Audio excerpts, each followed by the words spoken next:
Alright, hello and welcome to uh, this Pauper challenge with blue-black control. Just a quick look at the deck we're playing before we start the rounds.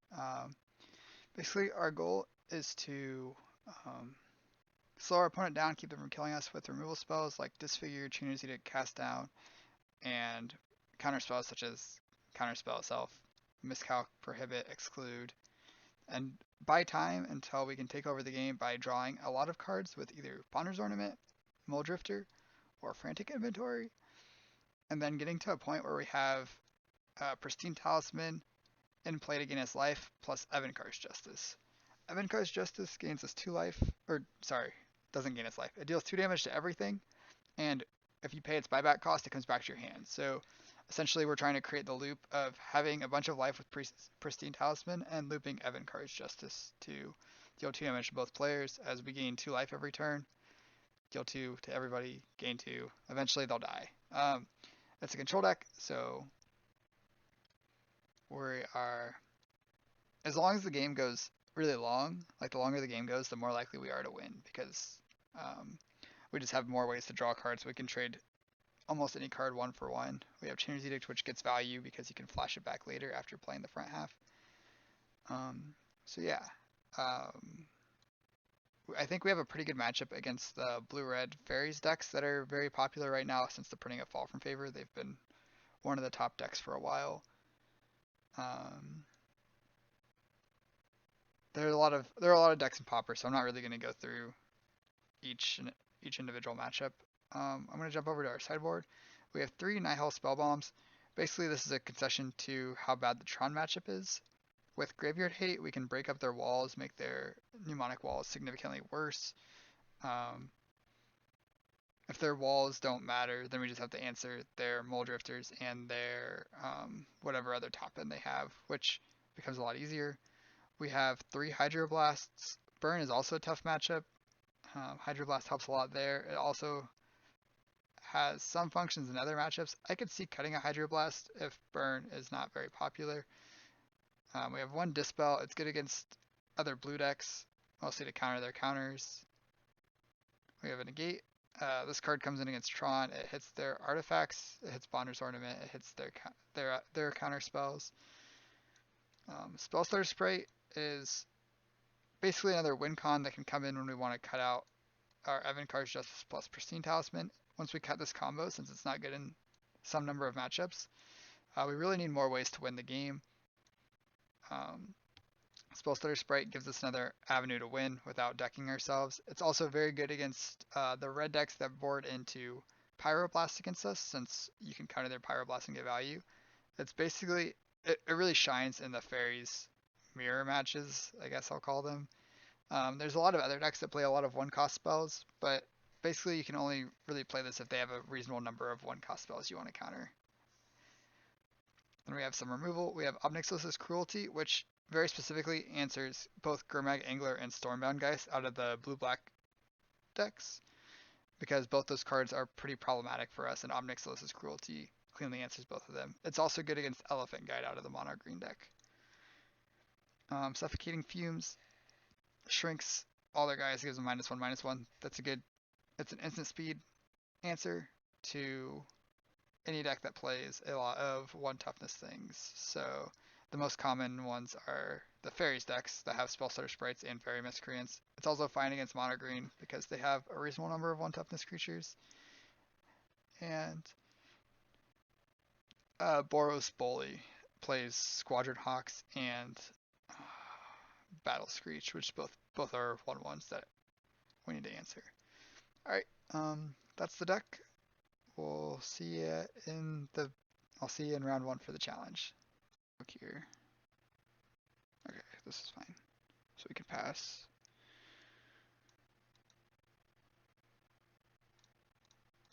Gonna exclude this.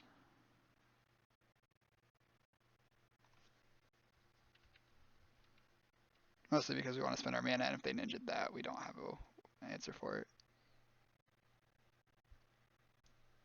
So if they go like Fairy Seer into Fall from Favor, that's pretty bad for us. Or Gurmag Angler into Fall from Favor. They It's okay.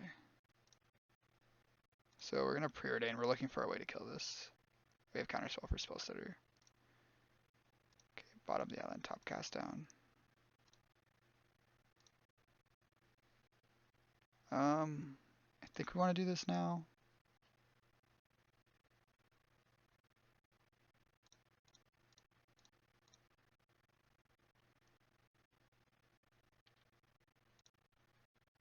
I'm gonna bounce the swamp because we don't have any black cards.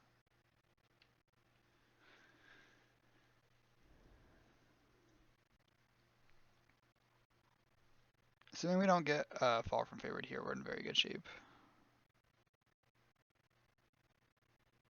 Which now they can't fall from favor us. So 1, 2, 3, 4, 5. 1, 2, 3, 4, 5, 6.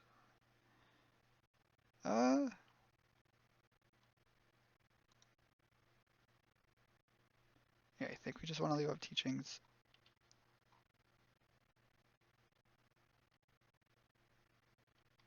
So we're probably getting ninja'd here.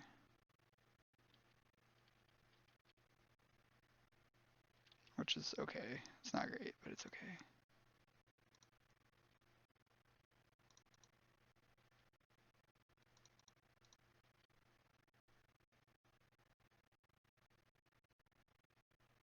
And all teachings for... Oh, we have no disfigures left. Teachings for something. Maybe just for frantic inventory. Oh, okay. Interesting.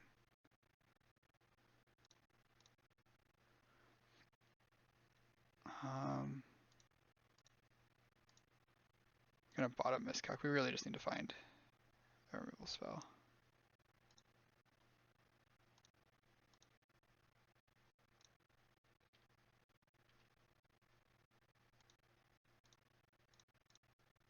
I want to make sure we haven't played a land. Okay, I was pretty sure we hadn't, but...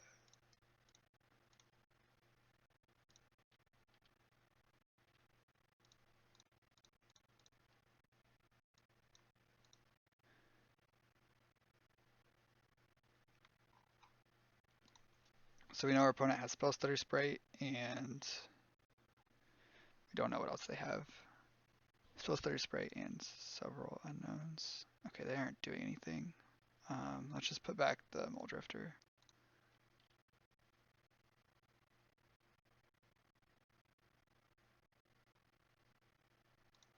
And we don't want to cast Preordain into Spell Stutter, so...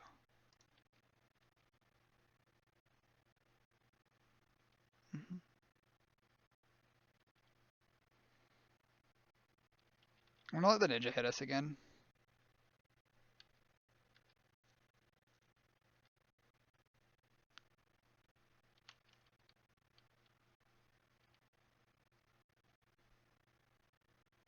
Mm-hmm. 1, 2, 3, 4, 5, 6, 7. Yeah. So we have plenty of mana to like Edict plus Edict.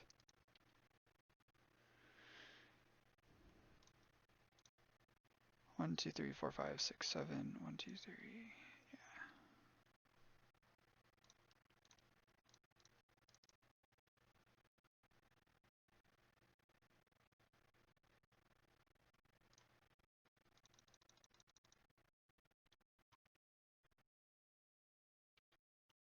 So Edict, then Edict.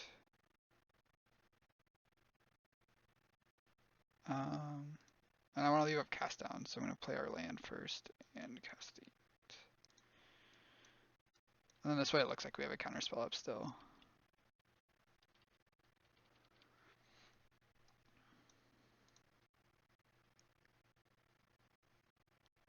That's fine. We can just Unity Edict that.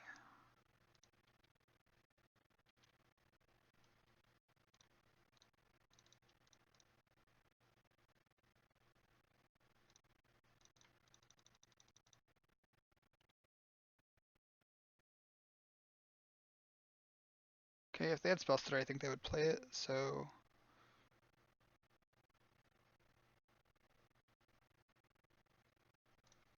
I'm still just going to evoke a Mole Drifter.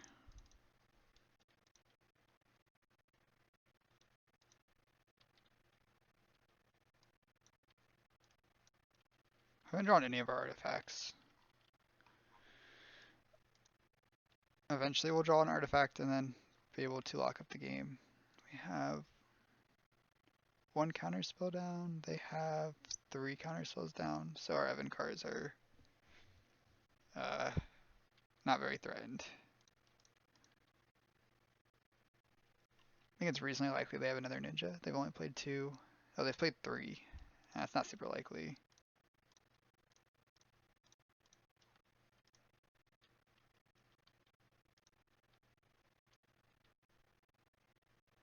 Okay, there's our ornament.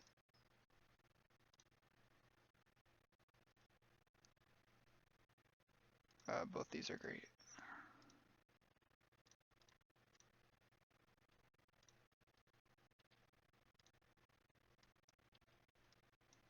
And that should lock up the game. Well, now we just find Evan Car's Justice and they're dead.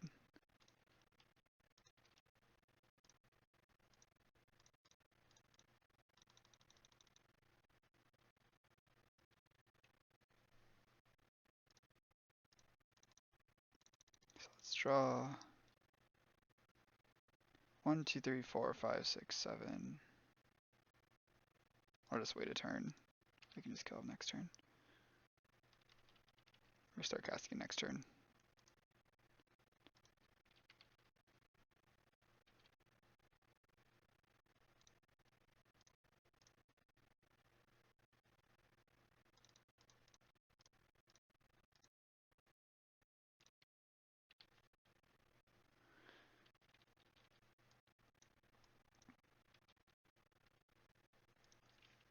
Draw one more time.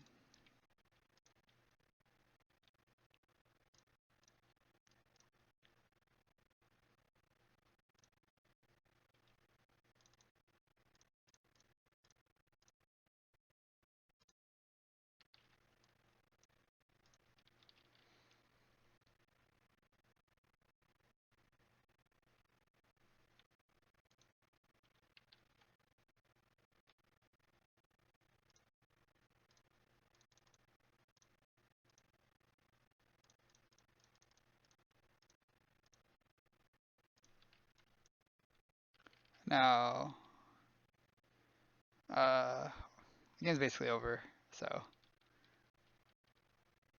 we're just looping this until they die now.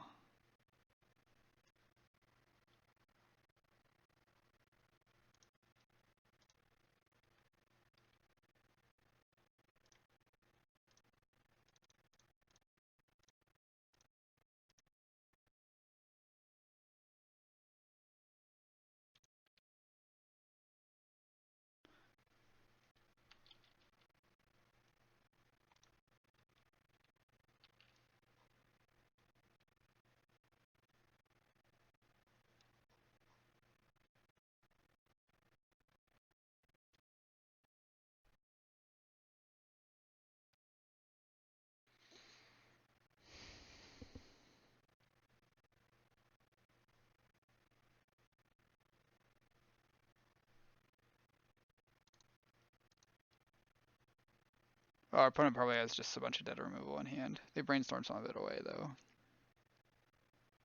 Yep, so we just double Evan Car's Justice and both of these die. They don't matter.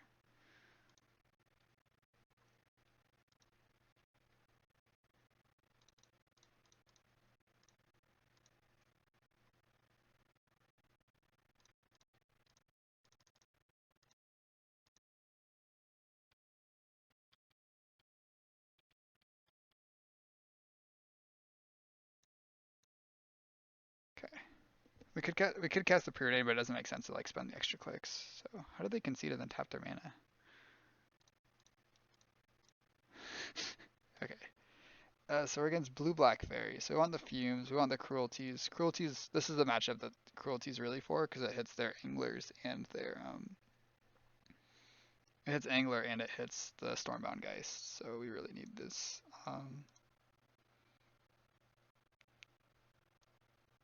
So game one we have all this stuff. Post board against the blue-red decks. I've been cutting this. I'm not sure if we're supposed to against blue-black. I think we still want spell stutters. I actually think I might just cut like the frantic inventories though because They usually have graveyard hate. So like these out, these in, I think looks good. And we can keep Bonner's Ornament because they have no artifact destruction, so resolving this is actually pretty powerful. I like getting the Justice because we're boarding in our own creatures. Soul are okay, but not great. Negate's not very good. Their most scary things are creatures. It hits, what's that card called? Fall from Favor, but yeah, I still just don't think it's good enough. I think Frantic Inventory is the card advantage card that they interact with the best, so I'm going to play Ornaments over it. Alright, let's go for game 2.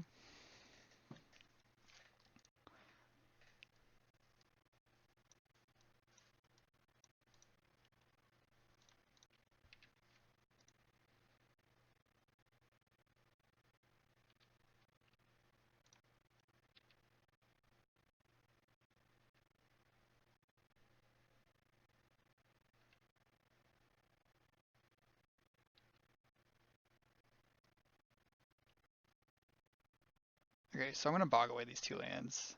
They might even... Okay, that makes sense.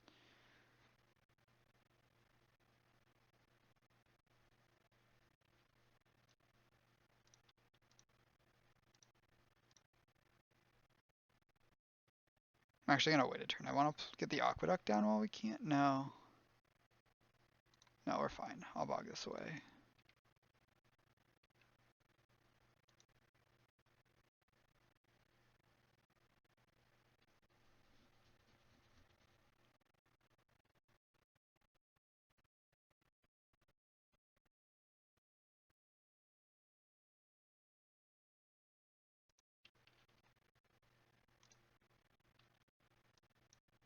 I think that's a good draw. We already have a bunch of counter spells, but...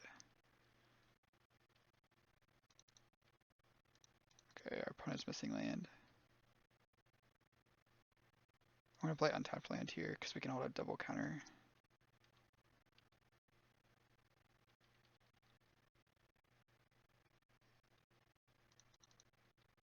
Okay, next turn we'll play Evolving Wilds, and then the turn after we'll play Aqueduct. Because we don't want to... Basically we want to have double counters up.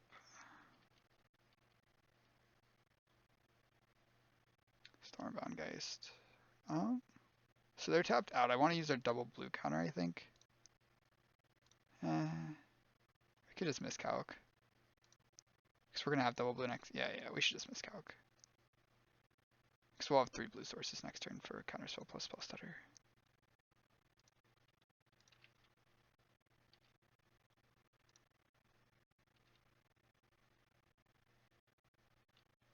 Bounce the Bog.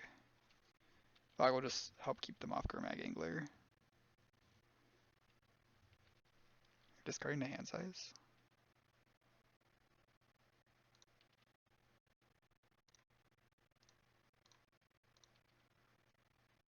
We aren't really in a rush to play this, so we're just going to wait. We're hitting our land drops, they are not.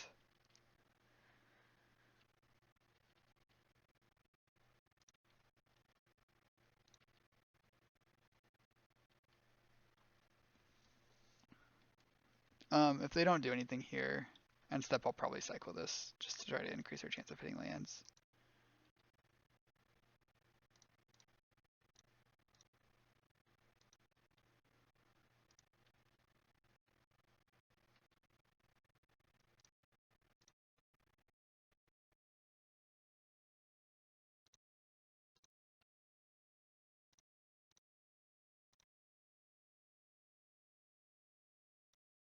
I should tap double black.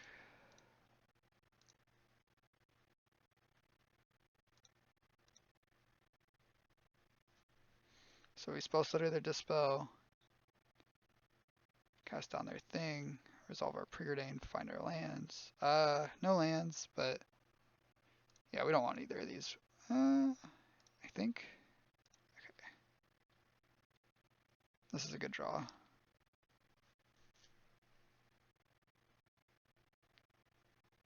Ninja. I'm going to trade a counterspell for this. We have a lot of counterspells and we don't have a lot of removal.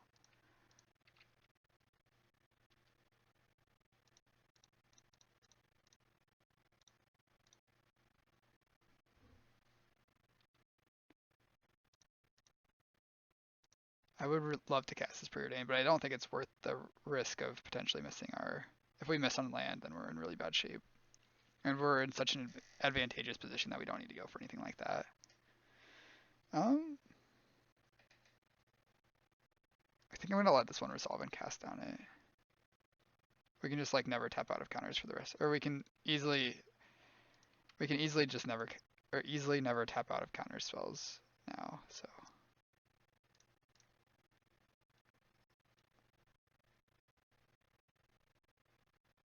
yeah, exclude's good enough, and then we definitely want land.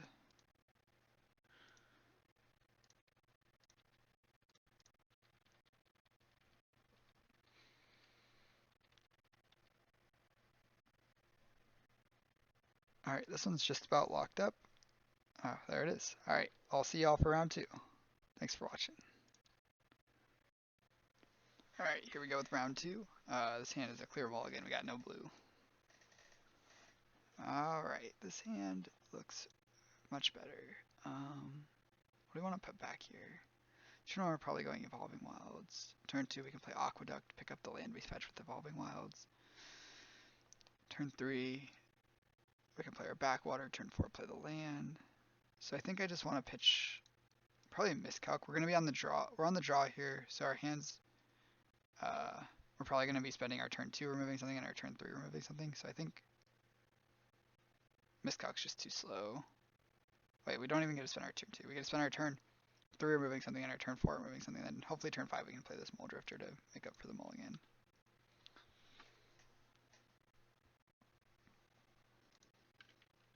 Okay.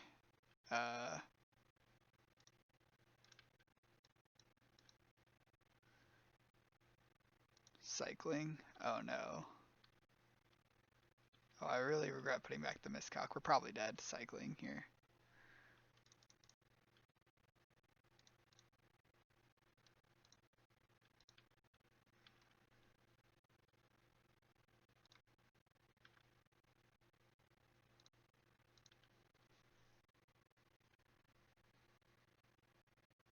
Dark Rit, cycle some stuff.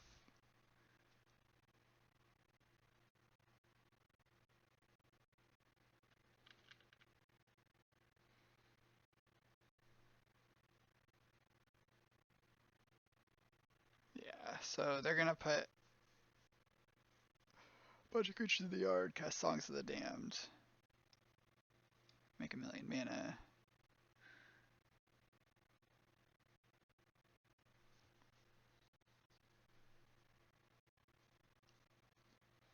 Okay, so they cycled like a lot of cards. They only have one spell cast this turn, so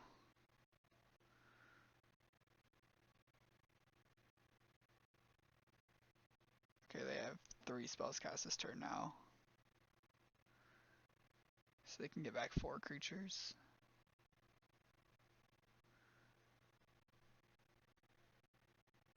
So they can play 2 horrors and pick up some cyclers.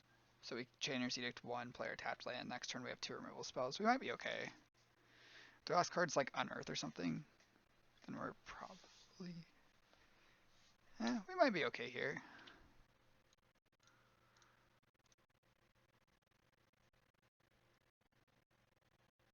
So we kill a creature, player tapped land. Next turn we can play removal spell plus counter spell or double removal spell. They immediately played Swamp. We'll see if they cycle or they just play the 4-2. Looks like they're going the cycle route. So we can Chainer's Edict this and then just leave up counter spell next turn.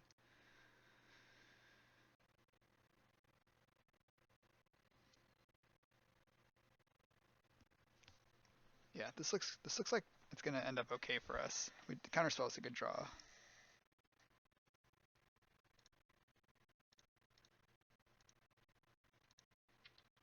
And then Frantic Inventory gives us something to do if they don't play something we want to counter. Don't actually know what we want to counter here. I think our plan is just to cast down that. So let's say okay.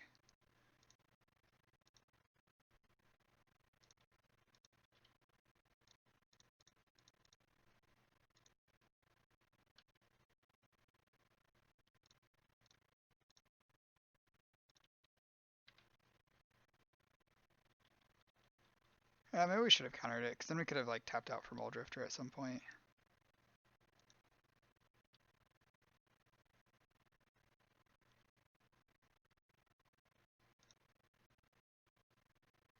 I don't know. I'll let that resolve. If they have another Reapings, it's only +2. Oh. Storm counts 2, so Reaping will pick up 3 creatures. And if we counter this, that doesn't do anything.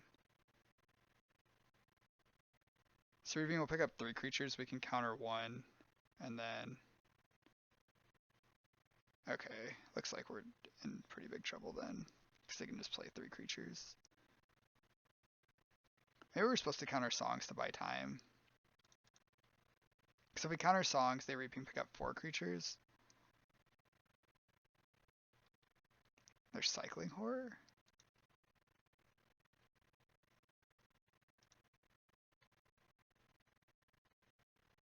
Huh.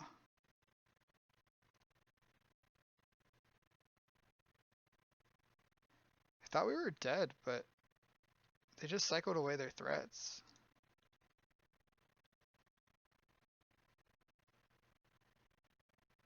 Interesting.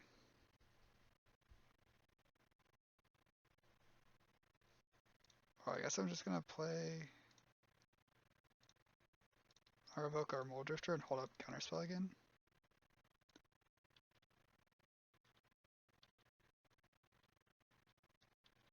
I don't want to risk preordaining and missing our land. And if we just play preordain... Interesting.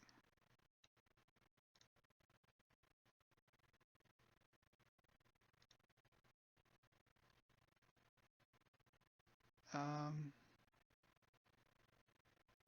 don't think we want to exclude. We have enough card advantage. I will top a land even if it's not the best one. 1, 2, 3, 4. So we can play Ornament and hold up Counterspell still. So let's do that. And then I'm going to play our tapped land. And I don't think I want to draw Mole Drifter. I think I'd rather just draw more lands. 1, 2, 3, 4, 5. So next, if we top Mole Drifter, we can hardcast Mole Drifter next turn and hold up Counterspell still. But I think we just have better stuff to draw.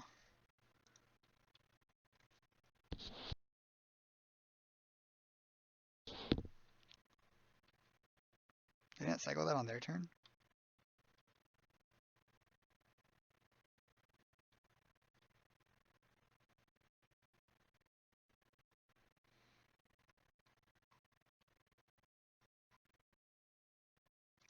So we've seen 2 Reapings cycling their Unearth.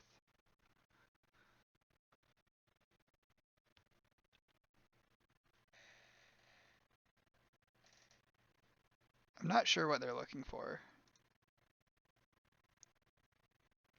Huh. So they could have just played the horrors and killed us. Okay, so we want to counter the rituals and we want our graveyard hate here. So I'm gonna bring in spell stutters, spell bombs, dispel, maybe even negate. And then we don't want Evankar's Justice. We don't want Pristine Talisman. Disfigure's our worst removal spell.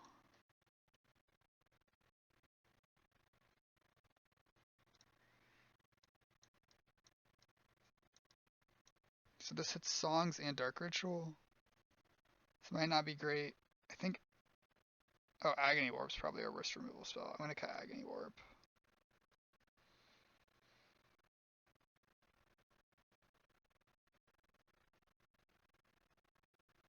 I don't think Spell Stutter's better than these removal spells, so maybe I shouldn't play the Spell Stutters. Yeah, the Spell Stutter, the 1/1 body's kind of irrelevant. And I think I'd rather just have removal for after they make big things. Do we want Cruelty over anything? I don't think so. We could play it over Disfigure.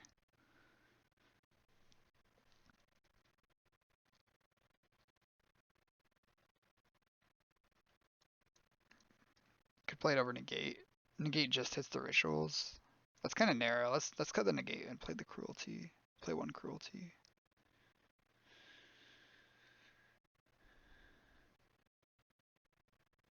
Okay, this looks good to me. The biggest thing for us is these spell bombs. They're good against. They stop Unearth, Reaping, and Songs.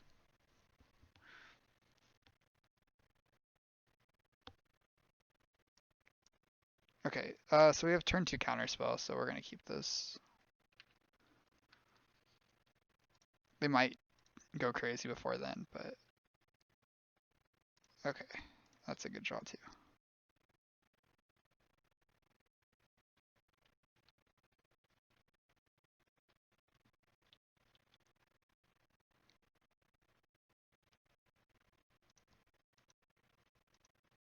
They have no second land.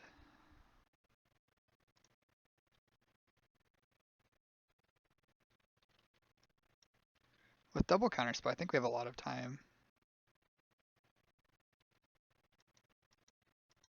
Especially when our opponent's missing land and discarding to hand size.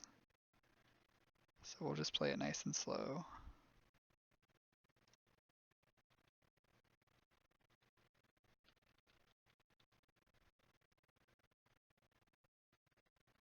Dark Ritual. I think I'm going to allow this to resolve.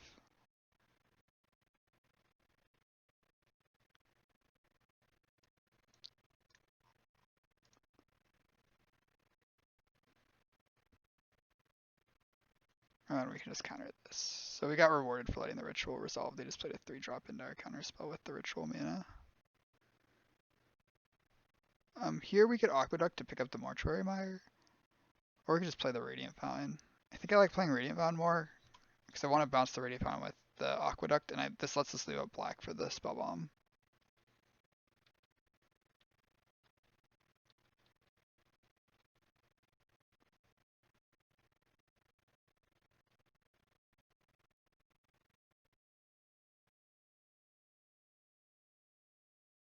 Unearth the Survivor. That'll get the Spell Bomb.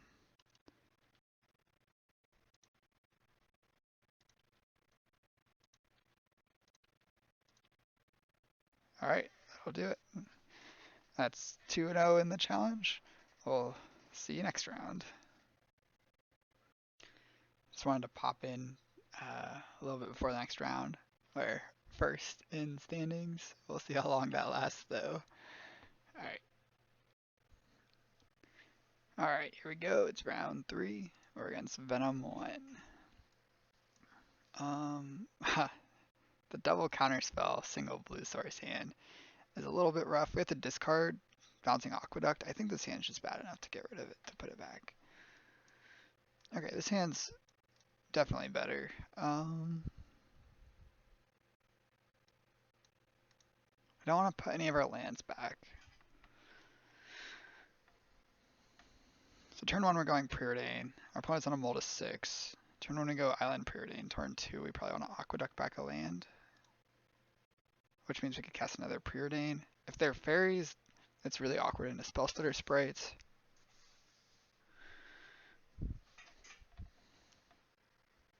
I think I should just pitch the Preordain. It's just like the these other 2 cards are pretty important to keep, I think. We don't want to put back our removal spell. We could put back the Ornament. Maybe it's actually just Ornament. Because if we put back Ornament, we go land Preordain, the next turn we can Preordain again. Yeah, let's get rid of the Ornament.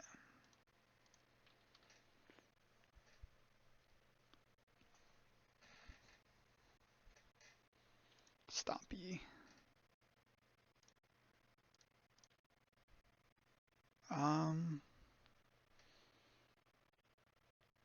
Do I want Counterspell? I think Counterspell is too slow. I think I'm just going to bottom both.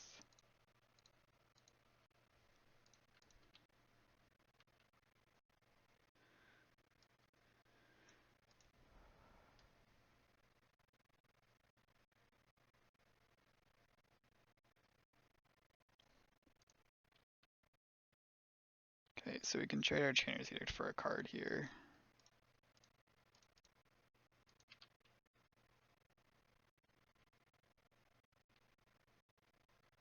Interesting they sacked the 2-2 instead of the 3-1, but definitely will not complain about that.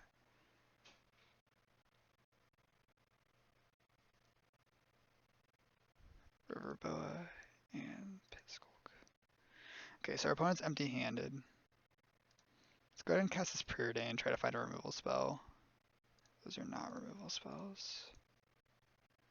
Okay, so I think we should cast on the River Boa now. Well, they don't have regeneration up for it.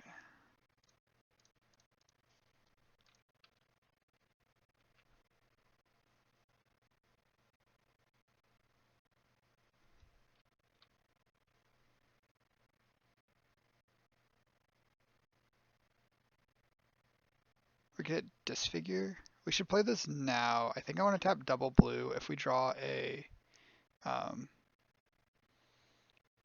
Disfigure, we can kill something. Or even a Cast Down or a Chainer's Edict. Okay, so now the question is, do we play Backwater or do we play Aqueduct? If we play Aqueduct, we die to Vines. If we play Backwater, we live to Vines, but the next turn we're tapping out for Muldrifter, so we'll die to Vines anyway if they have it.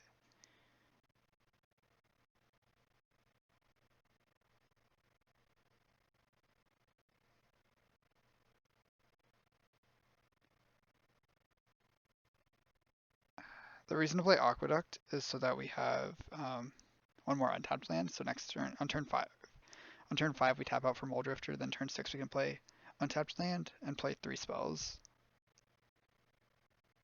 Versus having 1 life with Backwater.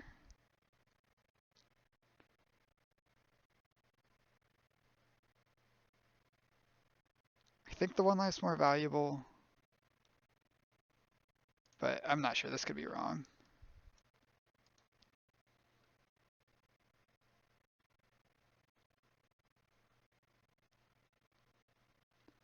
Take 8.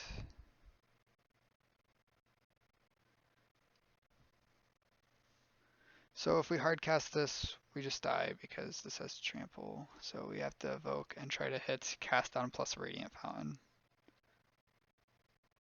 Almost.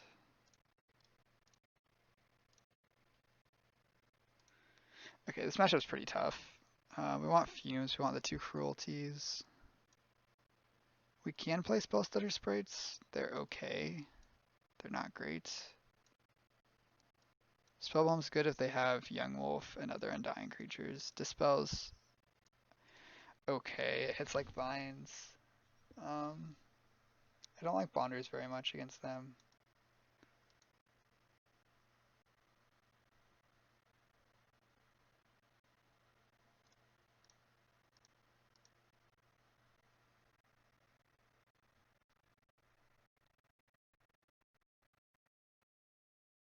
I think the narrow counter spells aren't worth it. Spell Stutter is... I mean, they do have a lot of 1-drops. Maybe Spell Stutter is good enough. But the 1/1 body's just not very... not great against them. I think I'm going to try this.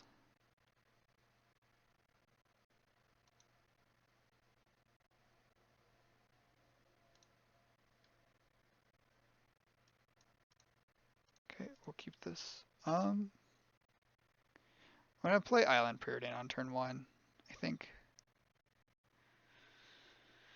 So if we get our Swamp here, we go turn 2 Frantic Inventory. Turn 3 we can play Cruelty.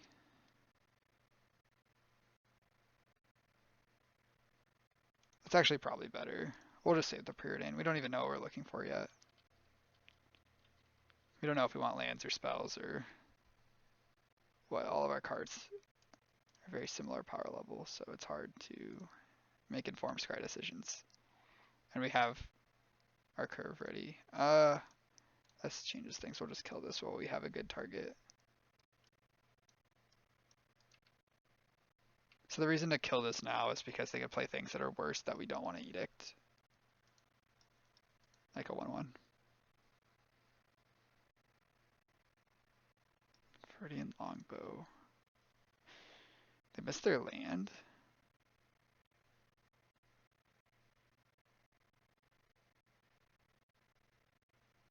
I think I'm just going to play this Frantic Inventory and probably play the Backwater. Yeah.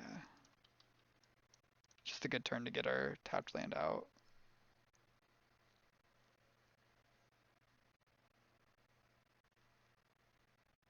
Hmm.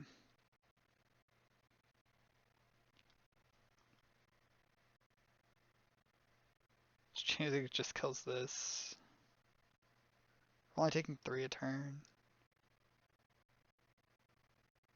Alright, I'll take this time to play the preordain. Aqueduct is good. Bog is not good. So Aqueduct's good because it's like 2 lands for 1. So we'll play this. Aqueduct back our island and have Prohibit up.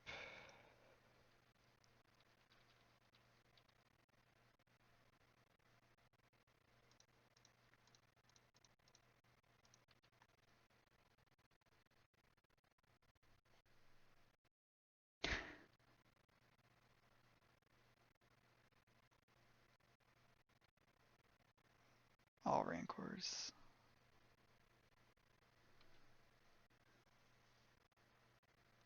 One, two, three, four. So we can go Edict plus Cruelty. So let's go for that. And then we'll Cruelty whatever they put the Rancor on.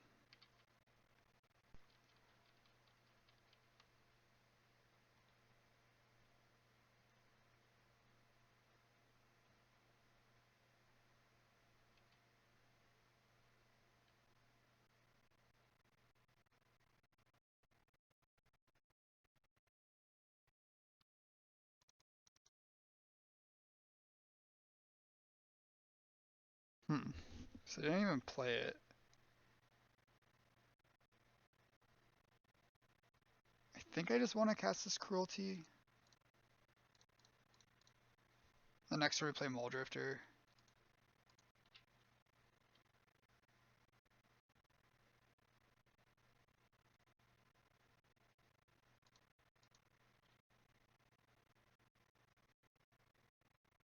I'm going to play the island first because we can hold up Disfigure.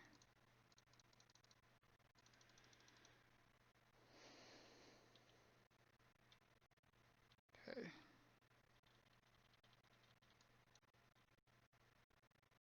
So we're mostly stabilized here. Nice.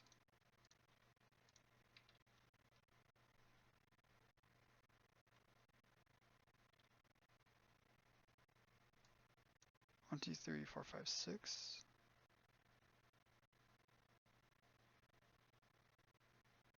An Aqueduct back an untapped land.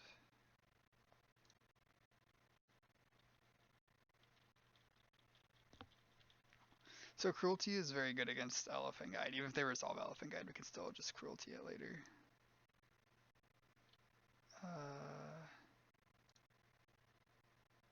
I'm just going to counter this. And then next turn we can Chainer's Edict.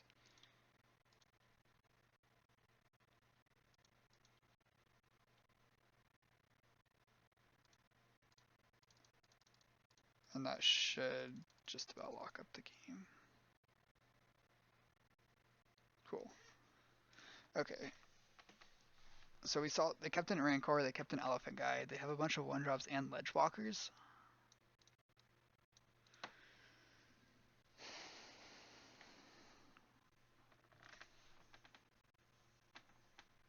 Fumes looks very good here.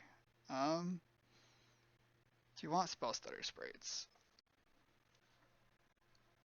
We could also play like 1 Hydroblast answer Burning Tree on the draw, but it's not good when you draw Hydroblast and they don't have Burning Tree. But we're just like are in big trouble if they go like Burning Tree into something.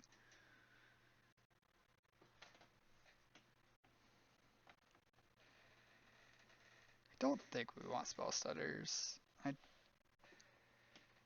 What would we cut if we played the 1 Hydroblast? Cut like one of these other expensive counterspells. Probably an Exclude. I think I'm down to do that.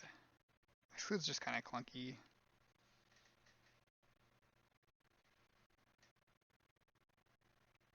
And it gives us one out to the Burning Tree run as overdraws. We have Disfigure and Preordain. It's a 1-lander, but it's a pretty good 1-lander. I'm going to keep it.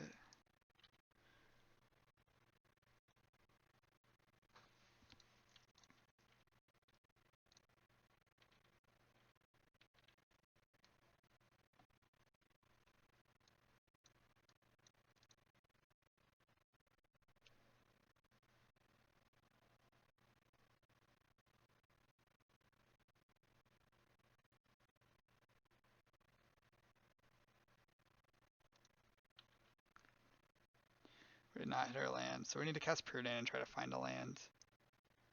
Oh no. Well, that's unfortunate.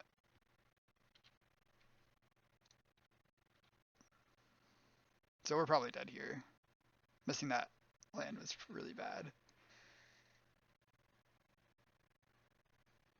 I don't think I regret that. That's our top 5 cards without a land. We might be dead even if we drew a land, but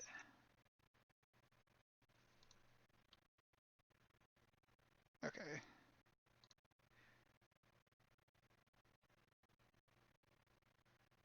So we found a land. Question is, what do we disfigure here? We're taking 6. We can kill the Quirion Ranger, and then they don't have as much mana. But I think we should just kill something that has 2 power.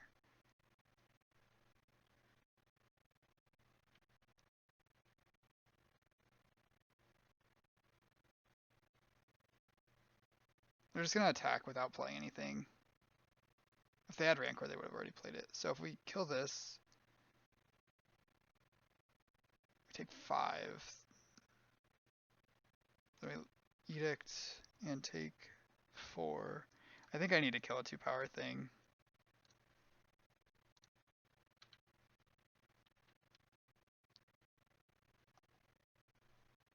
They had their land anyway, so I'm really glad we didn't kill the Quirion Ranger. They did have Rancor?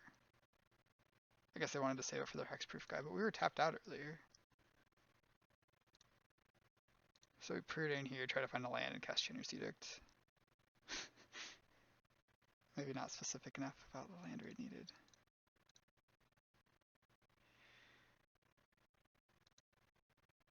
Okay. Dang. We could have mulliganed that hand. I thought it was good enough with Prudent, Disfigure, Double Frantic Inventory. Whatever random 6 would beat them on the draw.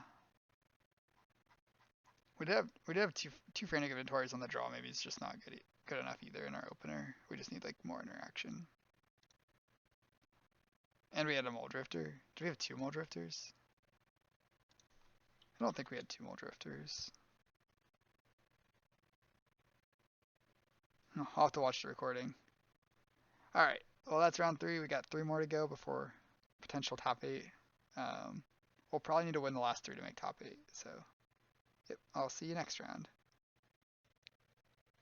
Alright, so here's our standings going into round 4. Currently in 12th place.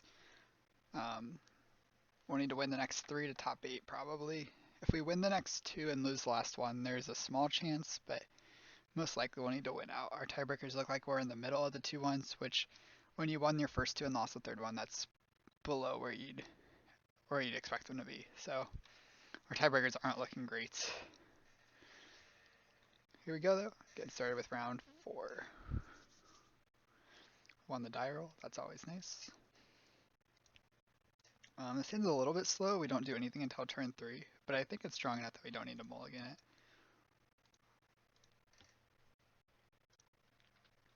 I don't know what Mogged is on. If we had more information about our opponent's deck, that might influence our decision. This is a basic island, or a non-snow covered island. So it's not going to be, is it Scred? It's going to be probably a blue-black deck of some sort.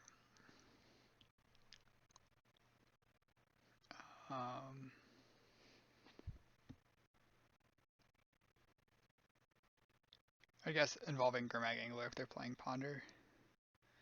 We'll go down the Aqueduct here.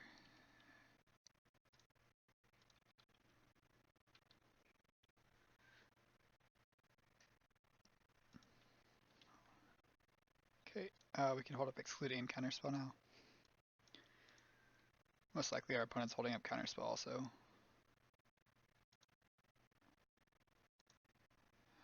Could it be the Mirror?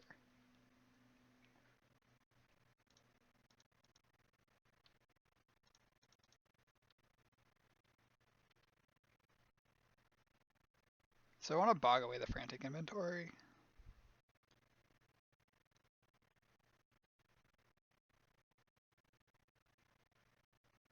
Yeah, let's just do that now.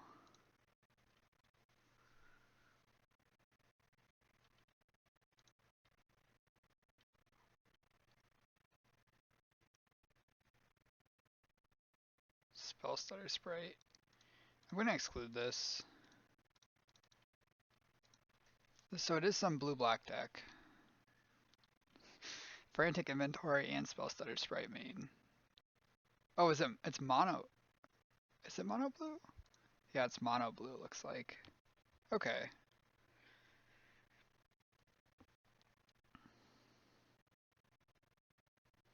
So if we play Ornament and they counter that, do we care?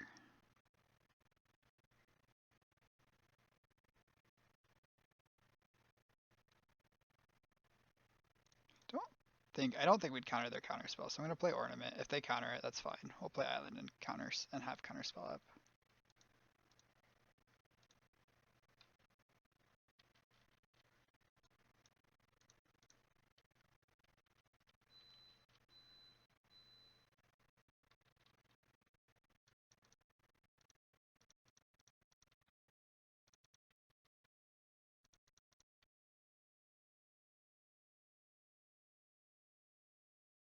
I'm gonna counter.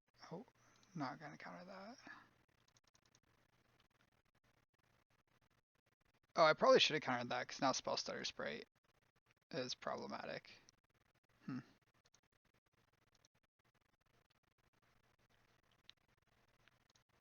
Well, that was a mistake. Okay, so we'll just cast this Mole Drifter. Hope they don't have another counter spell.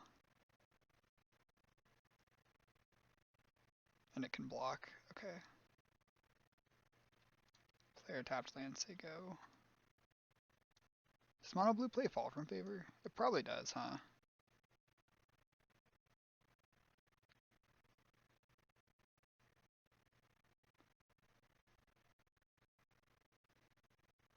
One, two, three, four, five, six. We have to discard now.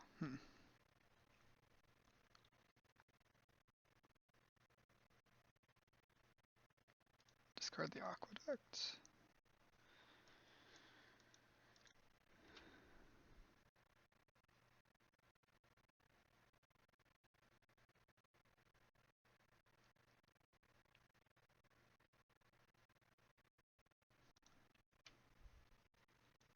Okay, so cast down can kill this.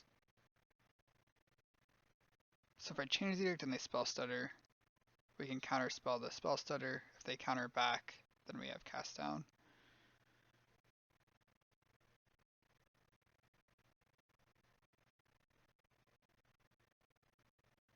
But that just kills these, it doesn't kill this, which is the thing we want to kill the most. If we just hardcast Justice, and they counterspell and we counterspell, then they can spell stutter or counterspell. 1, 2, 3, 4, 5, 6.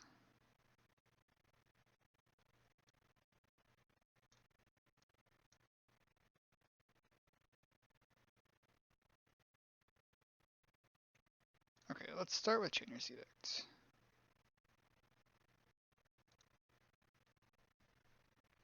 So they just sacrifice this Fairy Seer, that makes things easier for us. Okay, so we counterspell this.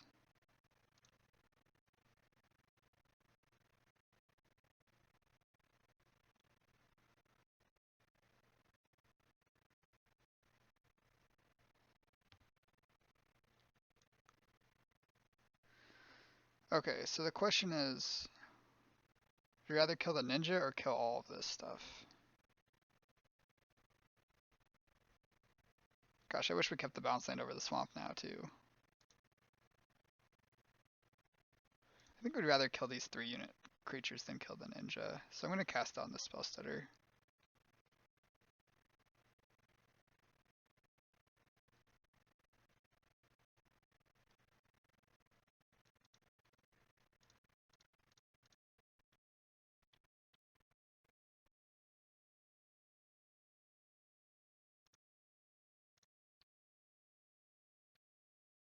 One, two, three, four, five, six, seven.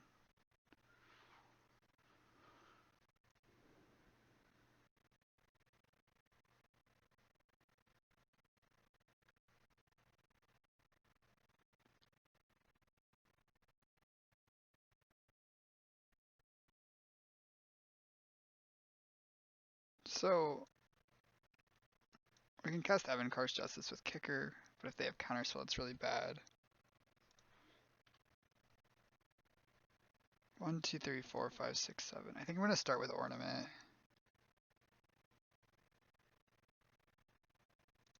Because they're kind of likely to counter it.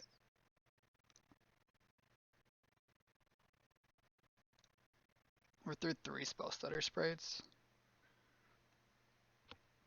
They did not counter it. So we can just recast Mole Drifter here. They didn't have Fall from Favor last turn, so I think it's reasonably likely they still don't have Fall from Favor.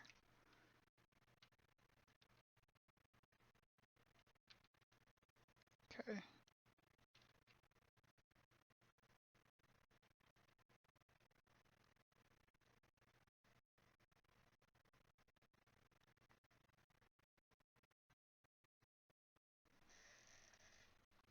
One, two, three, 4, 5, 6, 7. We have 8 mana, so we need to draw another land to have Justice plus Counterspell up. We're taking 5 here down to 8. Justice will put us to 6. This is 2. Puts us to 4. But we're not in too big of trouble yet. Now we're in pretty big trouble.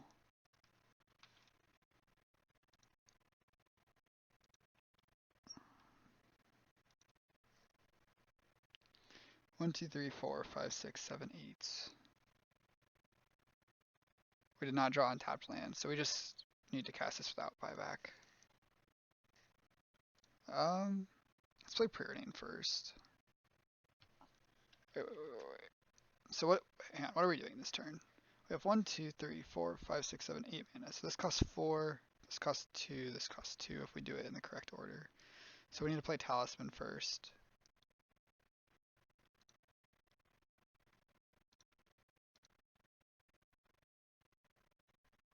Talisman, Justice, hold up, Counterspell.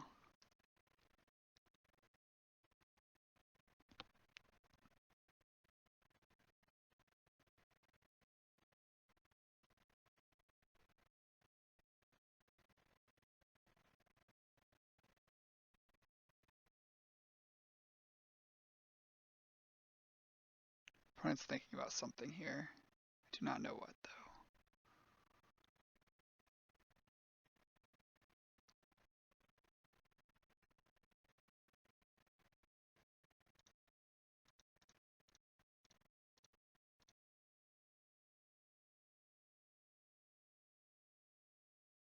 So we have 1 Justice left, which we will need to find.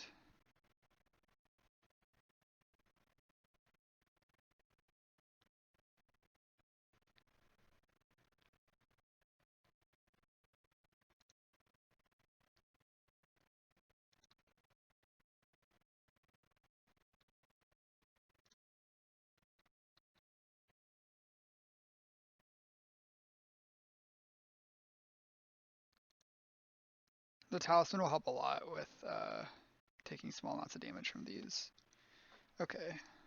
1, 2, 3, 4, 5, 6, 7. I think I want to just start with Chainer's Edict. 1, 2, 3, 4, 5, 6, 7, 8, 9,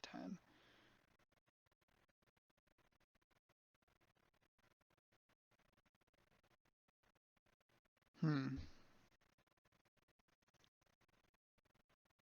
Let's actually just start with Preordain.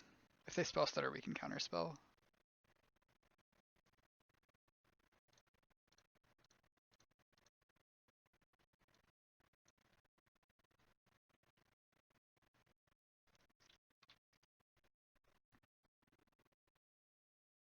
Frantic Inventory and Aqueduct. I think we want both of these.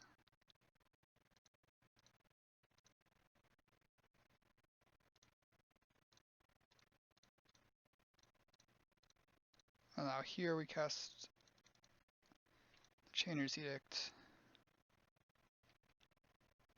Wow, they still had Counterspell.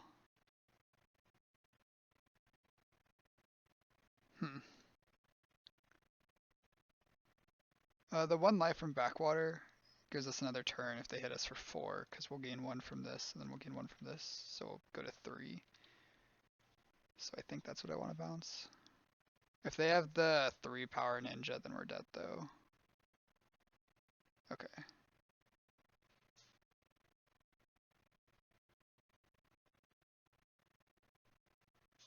1, 2, 3, 4, 5, 6, 7, 8, 9, 10, 11 mana. So we can teachings for a removal spell.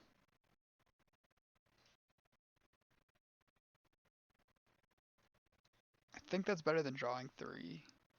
I regret topping the frantic inventory. I guess like we shouldn't have topped it because if we're not dying immediately, we're probably winning. So we've seen 1, 2 counter spells. So if we play teachings plus removal spell, we might as well play Muldrifter first because that costs 6 mana.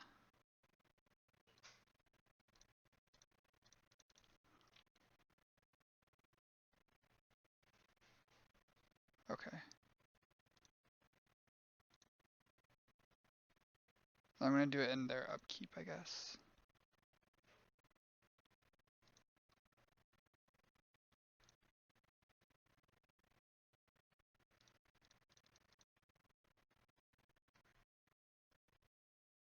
Teachings for cast down.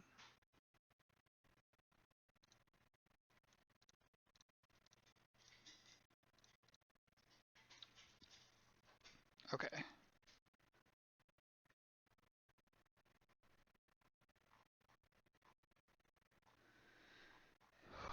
So now they can cast Fall from Favor on their guy. That's fine though. I believe we are at the point in the game where that does not matter. So we can teachings for cast down again. 1, 2, 3, 4, 5, 6, 7, 8, 9, 10, 11, 12 mana. So that costs 8 mana. So we can play 2 frantic inventories before we do that.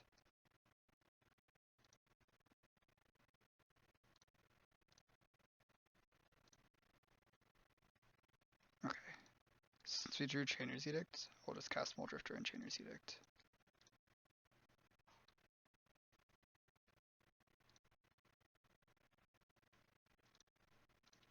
We can play Ornament Island, Trainer's Edict. Yeah.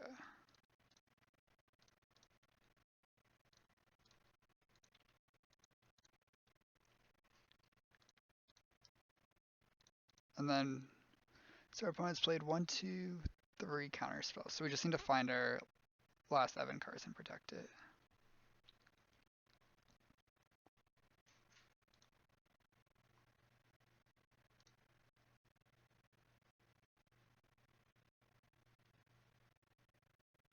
We also have Mortuary Mire to get back Muldrifter. Okay.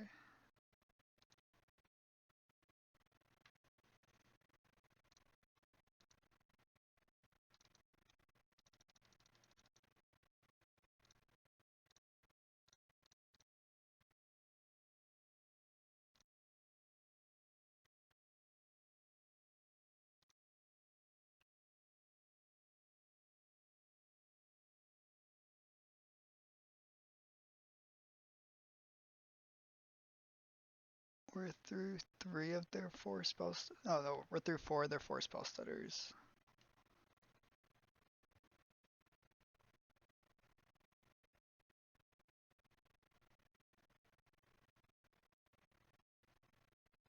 Put both on top. So probably a ninja.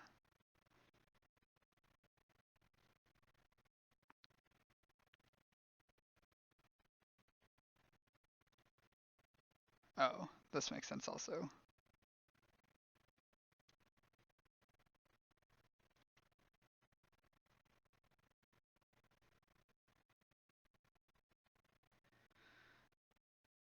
So there's nothing we really want to teachings for. We don't really want to Trainer's Edict any of this. I'm just going to keep drawing with Ornament. Okay, that's a good draw.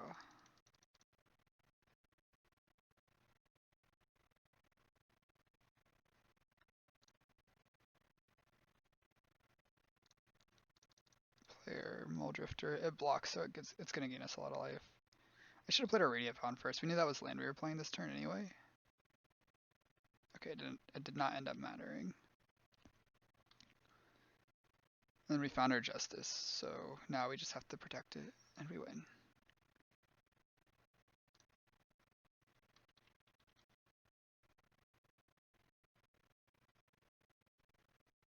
Three mana, another fall from favor. That's fine.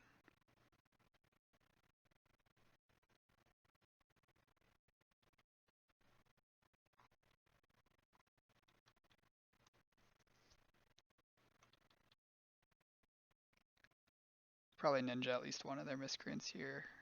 Yep.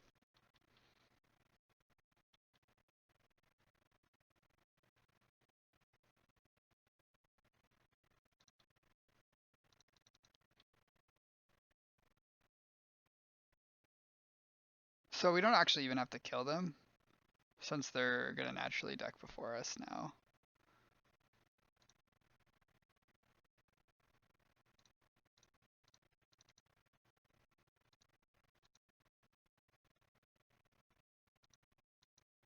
One, two, three, four. I'm just gonna hold up teachings, and we can get a counterspell if we need to.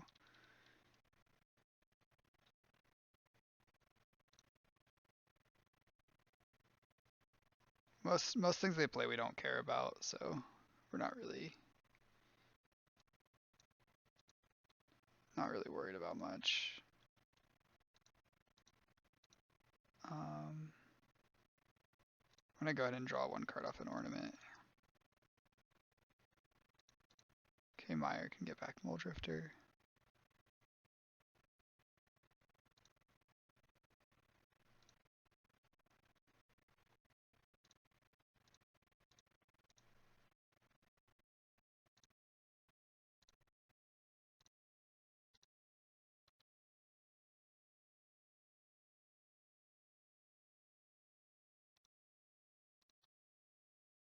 And we'll discard Evolving Wilds to hand size.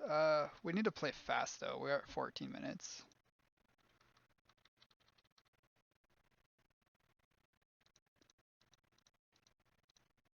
The only thing we care about is Spire Golem, and we have Chainer's Edict for that.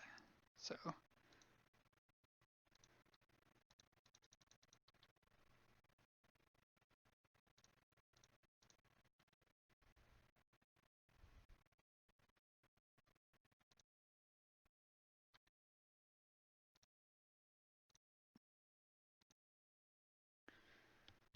I'm just gonna try to play fast. We don't need to. We could just F6 their turn, I think. I don't think there's anything we care about that they could do. Alright, so against Mono Blue, we're gonna board in the Spell Stutter sprites. We're gonna board in Fumes. And we're gonna cut. I think we keep the Justice Talisman combo against Mono Blue, because almost all their stuff dies to it. We want Cruelties because it hits Spire Golem and it hits Stormbound Geist. I think we keep all of our removal in.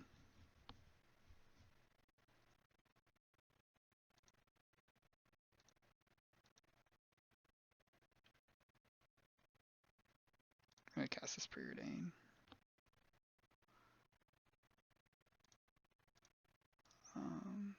Don't really need either of those.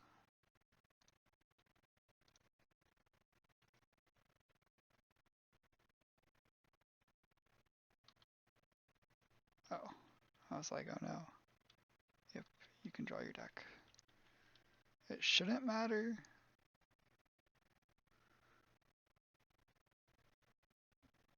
I think I'm gonna teachings for a cast down to make sure we can kill this thing.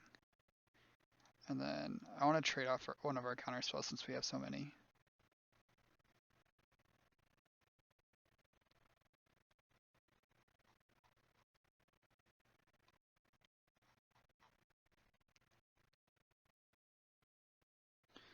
Four, 5, 6, 7, 8, 9, 10, 11, 12, 13, 14, 15, 16, 17, 18, 19, 20 mana. So we can cast Evankar's Justice twice with Counterspell and Prohibit up, should we need to.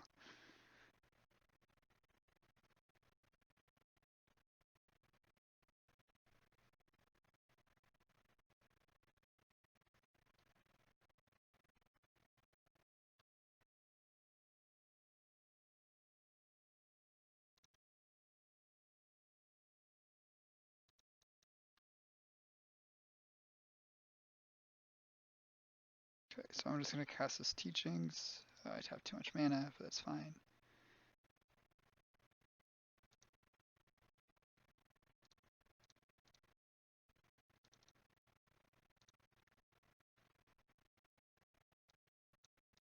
Snap, return it to hand. Sure.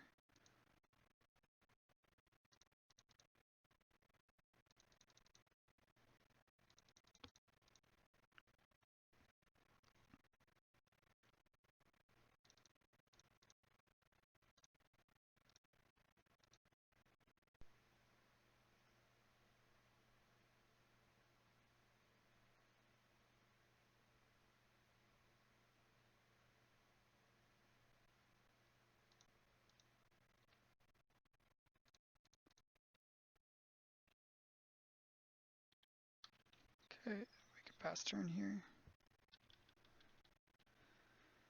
I have 5 cards in library, so they have 3 turns to kill us.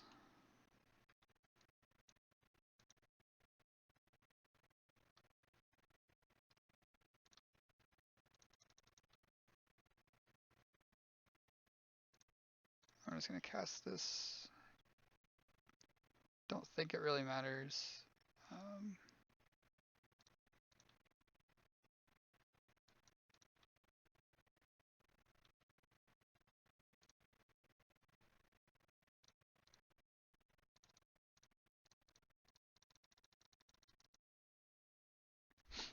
Edict them. Okay, we'll counter their counter. Okay, it doesn't really matter at this point, but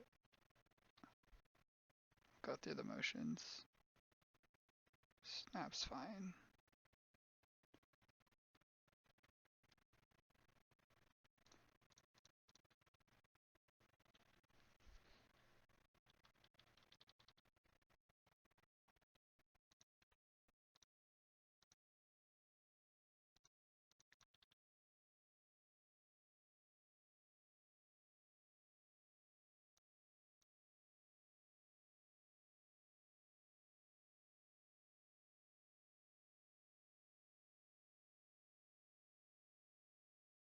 Okay.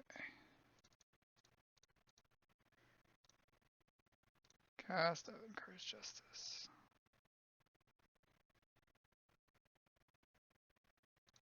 Let me disfigure this.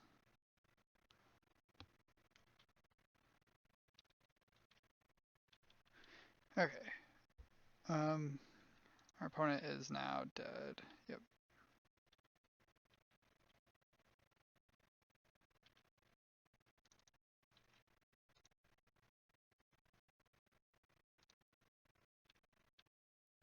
Okay, so we used half of our time in that first game, so we do need to play fast, but we did get game 1, so we are not in, like, we're in good shape. We just got to be careful.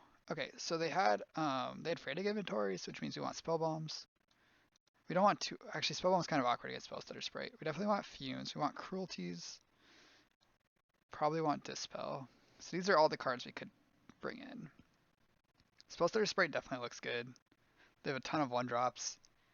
They have 8. It looked like 8 fairies plus cantrips plus probably dispels post board. So we definitely want spell stutters. And it also trades for their 1/1s. I think we want to cut the combo. I don't think we want ornaments either. I think it's just too clunky. We want fumes. We want cruelties. Do we want spell bombs? Spell bombs good against frantic inventory. It's bad against spell stutter sprite. I think it's worse than most of the cards in our deck. They have a lot of 1-drops to turn on their spell stutter sprites though. So like, how much worse are 1-drops than 2-drops if that's what they're doing? I assume they're boarding into like spell pierce and cheap interaction. Spell pierce, dispel, that kind of stuff.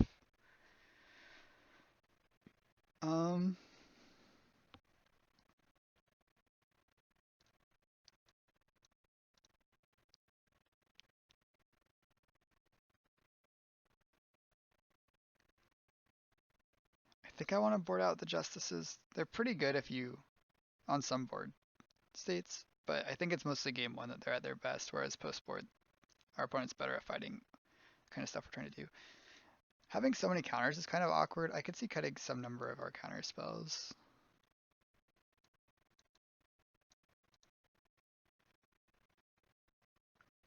But I think I want to try just running it like this. None of these other cards look great. The spell bombs would be good against the frantic inventory plan. Oh, I want dispel. I want dispel. I'm gonna cut an exclude for dispel.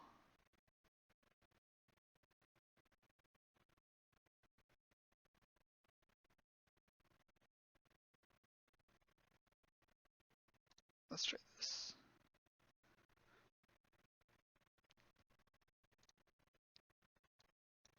Okay, this hand's a little bit clunky, but we can kill a turn 2 ninja after it hits us. And if they don't have turn 2 ninja, this hand's great. I think it's great.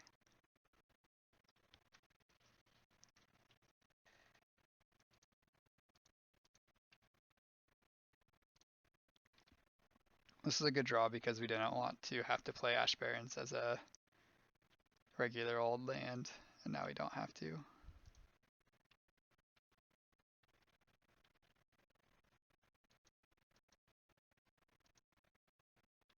Okay.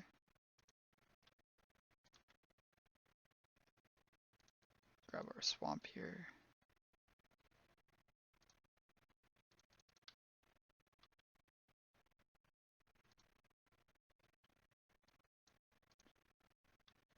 So if they play land and attack and ninja us, then I think we just kill the ninja main phase 2 and let them have their card.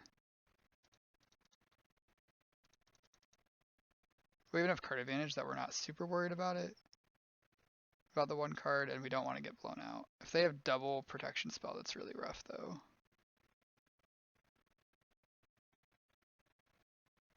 It's just so bad if we cast down it and then they ninjutsu their ninja out.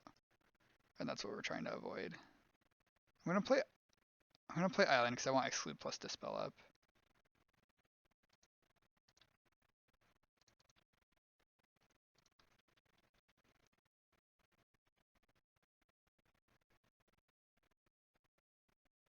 I shouldn't have played Island, because now, if we exclude and they counter it, then we can't dispel because of Spell Stutter Sprite. I should have played a tap land that turn. Okay.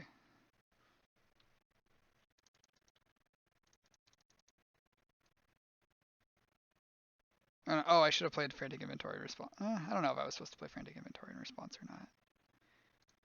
Either way, we are not in good shape now. We haven't drawn very many black cards either.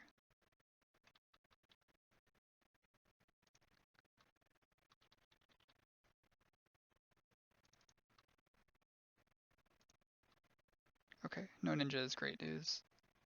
Spire Golem, we can exclude this.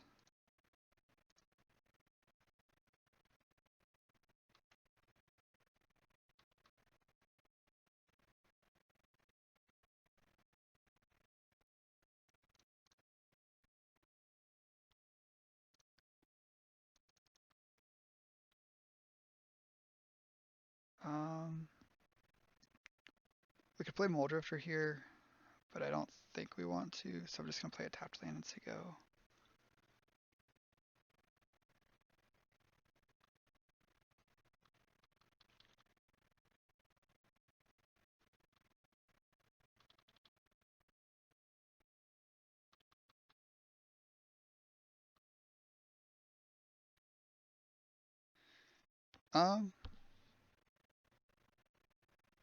So if we try to spell stutter this and they have their own spell stutter, that's kind of rough, but then we get to untap and Muldrifter, so I think it's correct.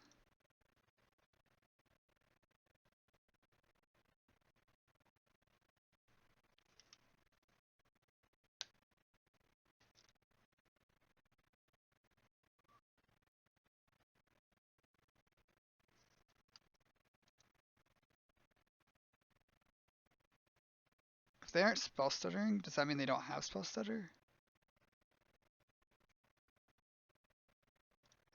I don't think they have spell stutter. I'm going to try to dispel this.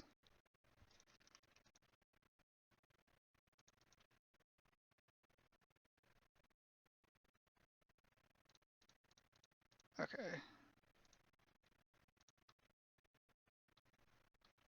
they did not have Spell Stutter, but they did have Fall from Favor. So we'll play this.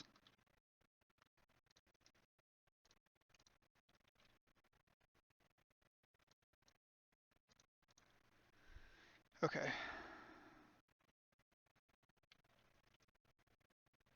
So now we can go kill this.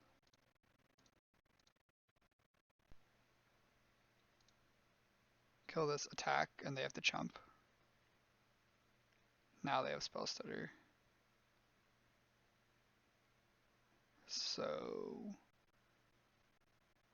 we want to Spell Stutter their Spell Stutter.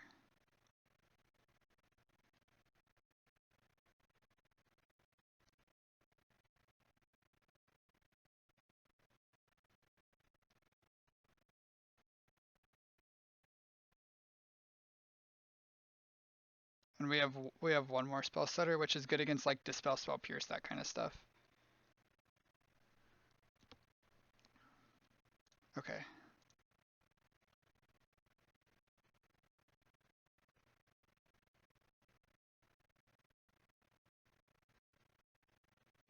Snap their Spire Golem. We do not care about that at all.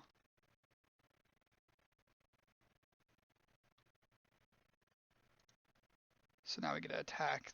They can either give us the Monarch or they can chump block. So they chump block, that's fine.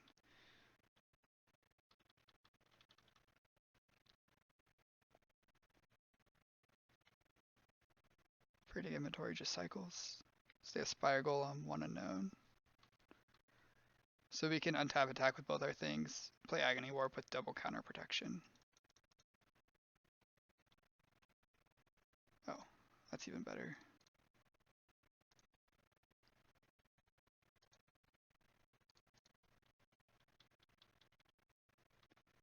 Alright, so we got the Monarch back. We got the Monarch now. And we have we have 3 creatures and a bunch of protection, so things are looking great.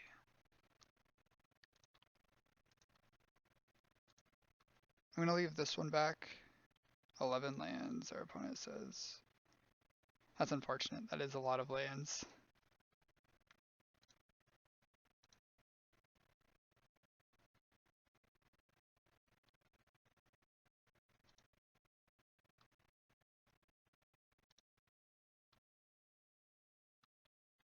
I'm gonna bounce the Bog to shut off Frantic Inventory redraws.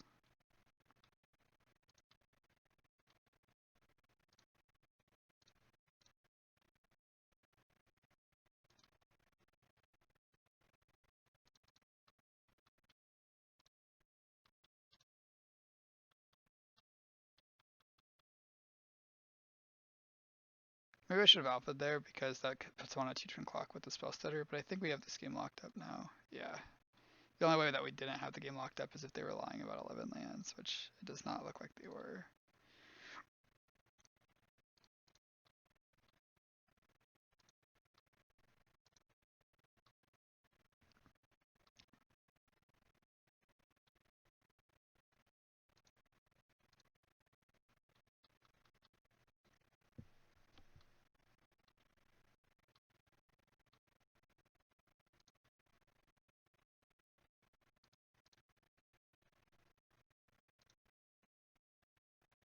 Okay.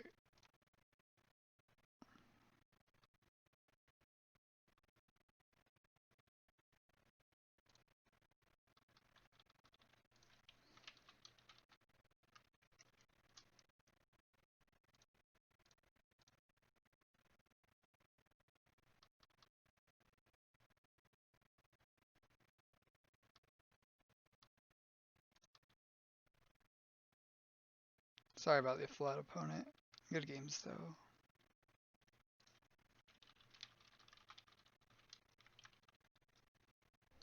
Alright, that's 3-1.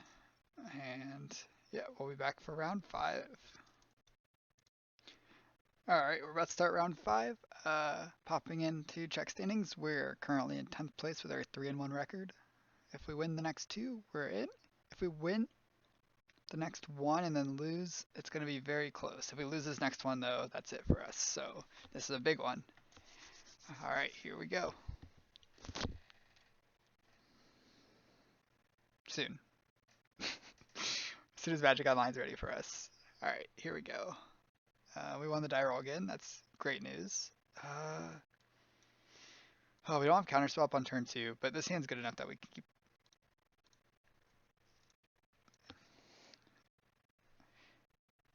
If we draw an island, we'll just play island on turn 2 also. But if not, we'll play like Preordain plus Aqueduct.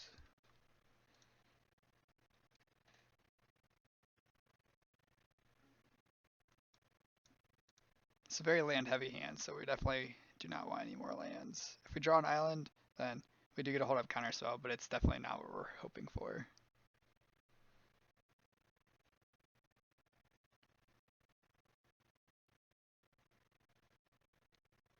We'll probably tap out for Ornament on turn 3 unless they give us a strong reason not to, since turn 1 is going to be Backwater, turn 2 probably Aqueduct bouncing our Backwater, turn 3 we can go Radiant Fountain plus Ornament.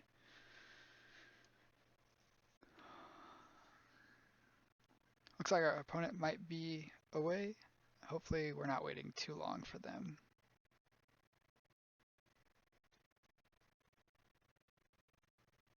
There we go. They've joined the game.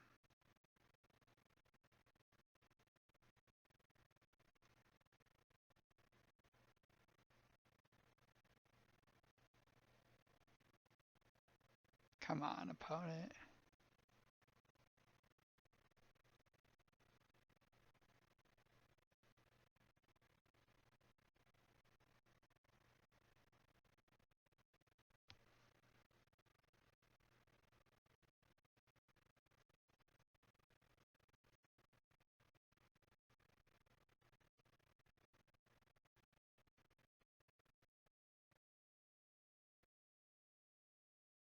All right, and we're off. Start with Backwater, as we said earlier. Evolving Wilds, I'm going to assume they're on some kind of Fairies deck again. Definitely want to get this Preordain down.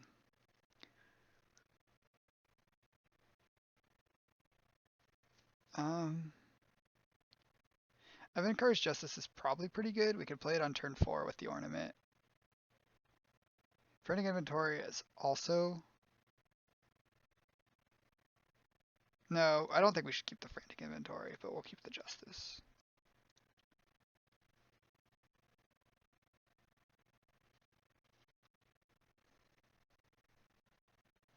Okay, looks like blue-red is likely what's going on.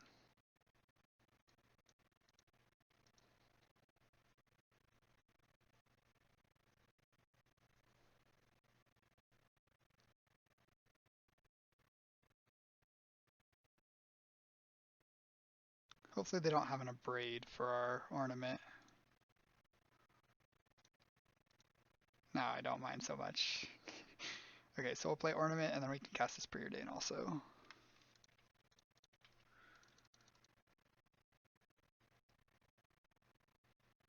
And I think we're looking for a black removal spell here. If they ninja this, we don't really want to Evan-Car's Justice. We'd rather just have a removal spell we can play.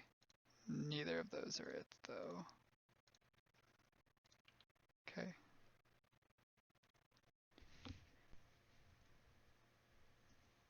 If they cast Fall from Favor, we're in pretty big trouble.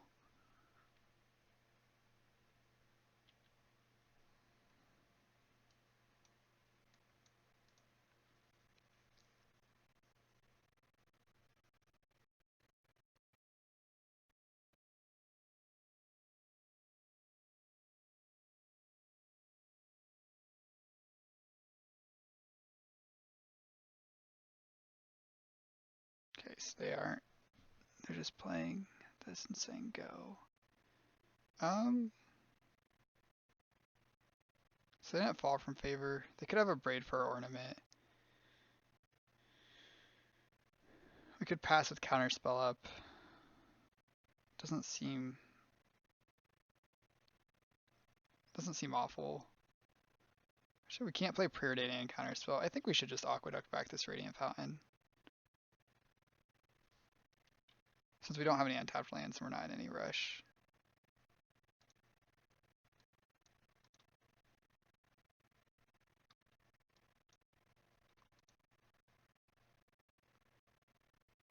Brainstorm's fine. If they try to braid the ornament, I'm not sure if we're supposed to counter it or not. Okay, we do not have to make that decision.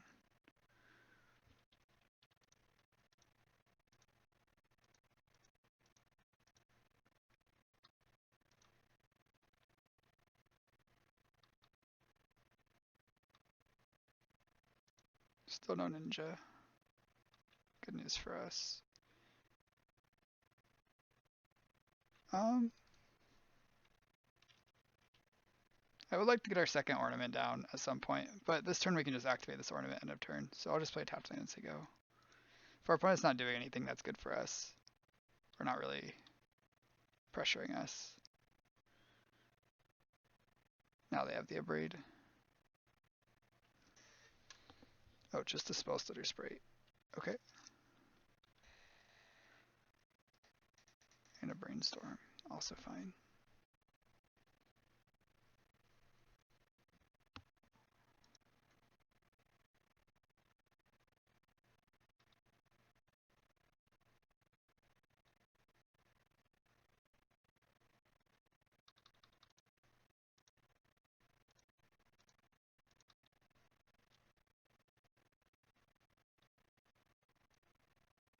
Here's the ninja.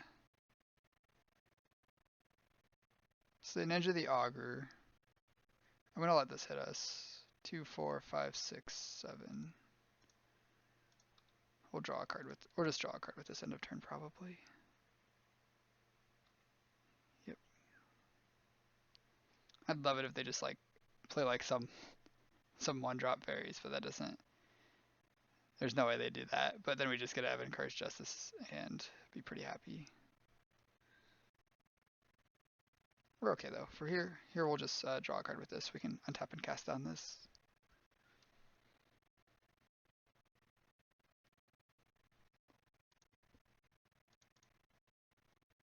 Did they play their island already?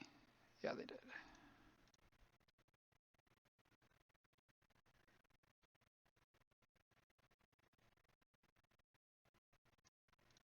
Okay, I'll take our card.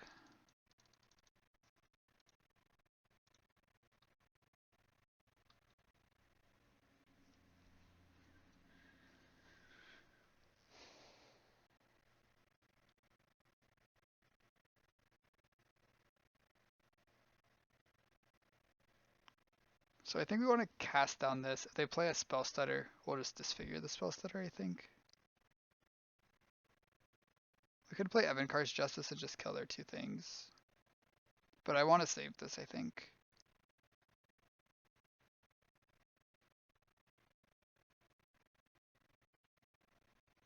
What if we start with Preordain?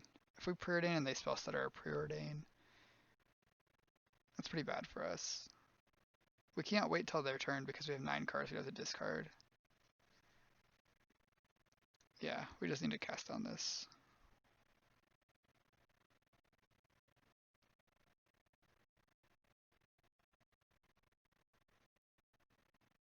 They're counterspelling.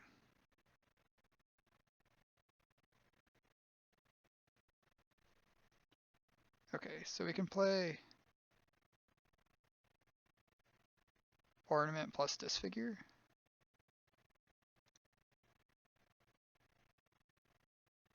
Play Radiant Fountain, play Ornament, and disfigure the ninja. Well, I don't actually think we want to play Ornament. I think I'd rather play like Preordain. We don't want either of those.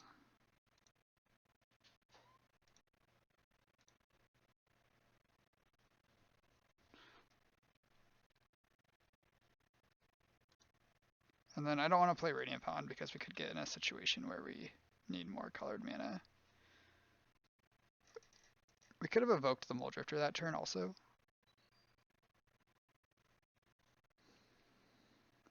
If our opponent goes Fall from Favor. If our opponent goes Fall from Favor, would we even counterspell? Probably.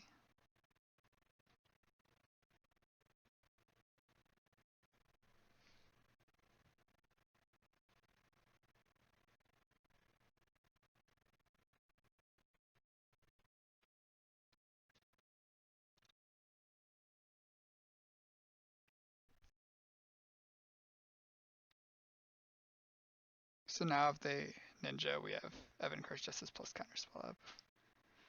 Do we care about Augur of Bolus? Not really.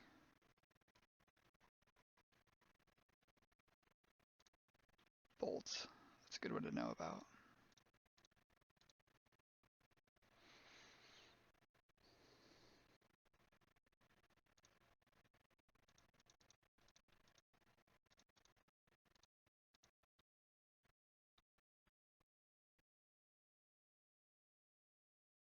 So we just want to start casting these.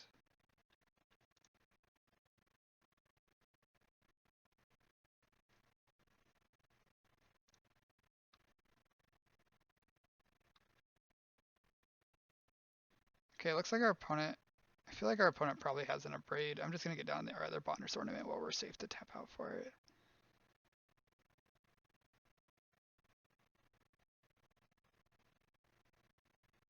Yep, okay.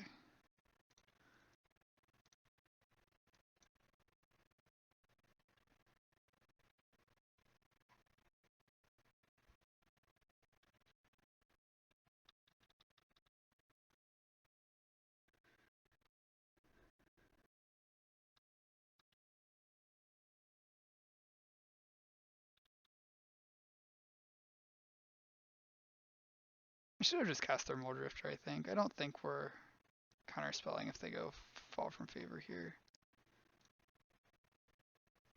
Because if we counterspell and they spell stutter, then we're just sad. Then we can Evan Cars. I guess that's fine.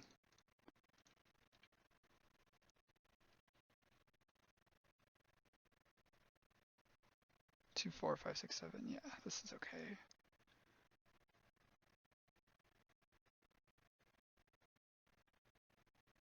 One, two, three, four, five, six, seven, eight, nine. So we can go Talisman into Justice. And here I don't think we need more blue, so I'm going to play this in case we draw like a bounce land.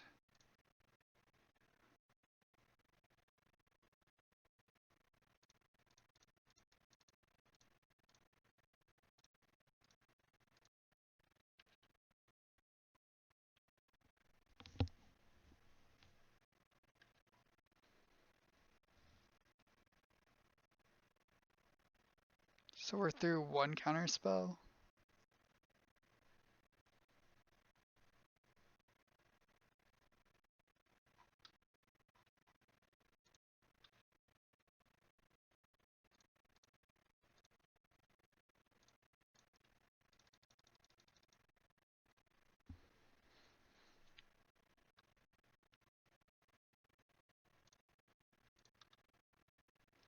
We could evoke this instead of hardcast it, but I think it's better to hardcast it since they've already got their fall from favor. A lot of the time you just want to evoke it because you don't want to give them targets for their fall from favor, but they've already got a target in play. This makes their spell stutter sprites better. I'm just going to trade our exclude in.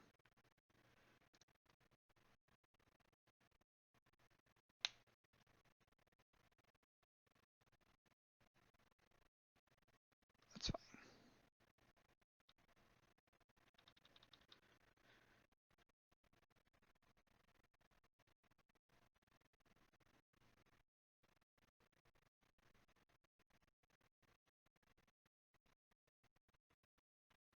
It's also fine.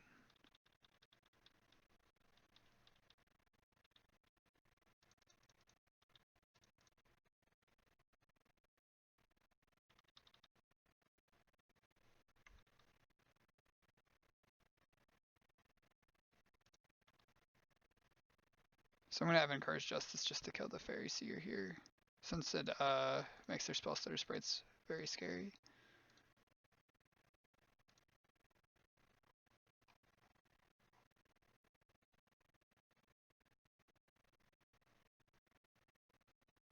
And we can play a land and activate Ornament.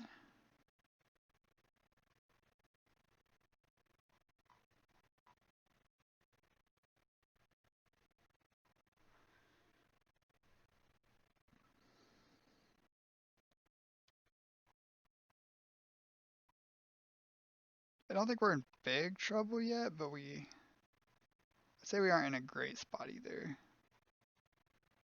I kind of want to just do this now. Don't think there's anything we need to counter that they could play on their turn.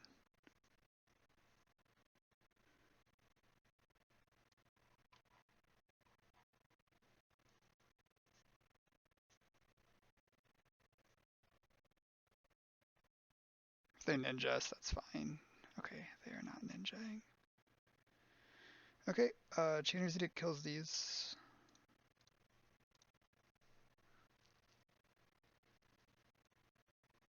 If they want to sack a spell stutter instead, that's fine also, I think. 2, 4, 5, 6, 7, 1, 2. I think I'd let them sack a spell stutter instead. Okay. So if we hardcast this, we will have not enough mana left to activate the Bonders. I think activating Bonders is more important than flashing that back this turn, so I guess I should have done that main phase before I played the land. Okay. I will just pass now since I already played my land. We could hit another Pristine Talisman, I guess, would be a reason to do it.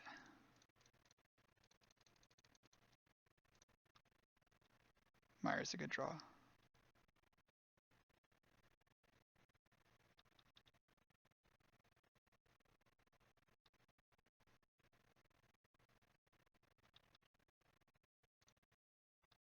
Okay, so now we have enough mana to flash back Chainer's Edict and activate Ornament, so that's the plan.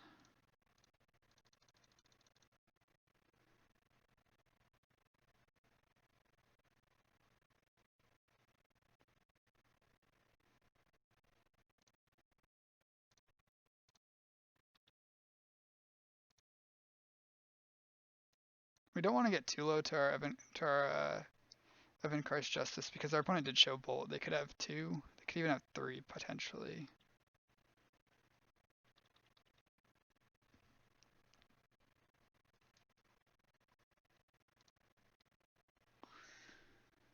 So we've seen 2 spell stutters, 1 counter spell.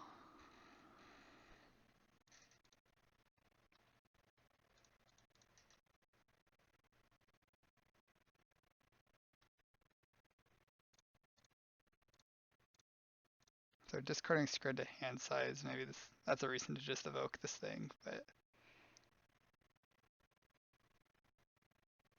oh, they used a counter spell on that. Okay.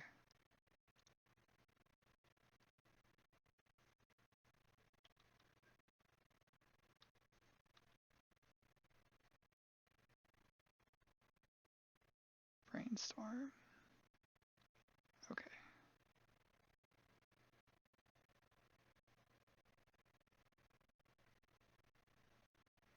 So we're through 2 counter spells now. We have 2 left that we need to worry about.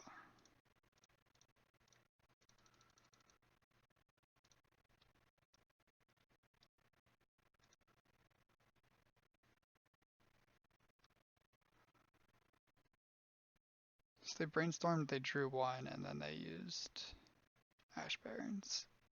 So they have presumably 6 cards they like. They went top with the Preordain. Okay, them tapping the red means they aren't going to be abrading either of our artifacts this turn, which is great news. And we can just 2 for 1 these. I guess 2 for 0 these with Evan-Kar's Justice. We have double counter spell to protect it.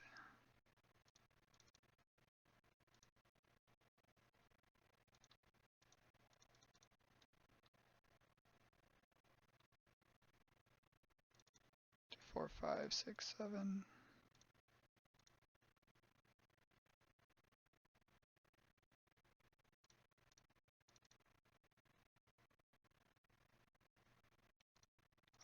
Do we want to miscalc this or do we want to cast down this? I think we want to miscalc this.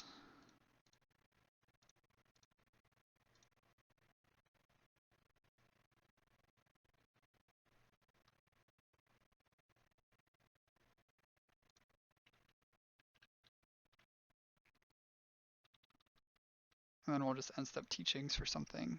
Probably another counterspell to protect our justice. They have Augur's Fine. They have 1, 2, 3 counterspells down, just one left to go through.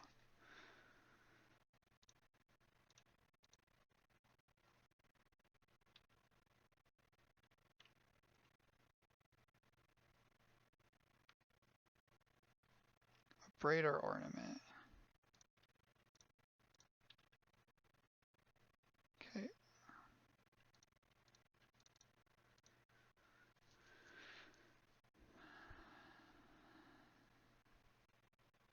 So inventory is a draw 2. Inventory is a draw 2.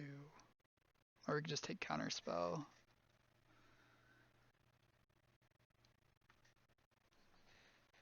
I think counterspell's safer.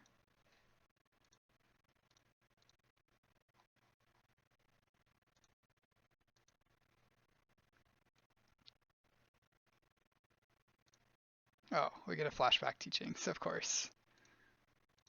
I probably should have just taken inventory, then we can flashback teachings for the counterspell later.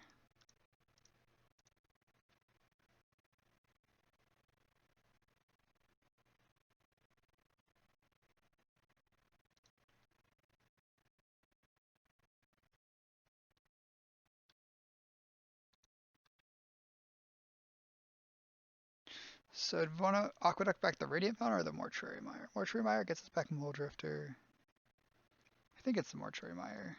So we're going to cast down this.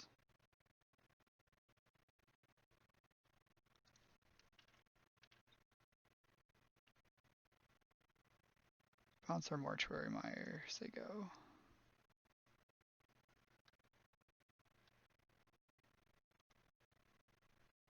Spell Stutter's fine. They can Spell Stutter, make a ninja, whatever. We just justice that, so we don't care about that.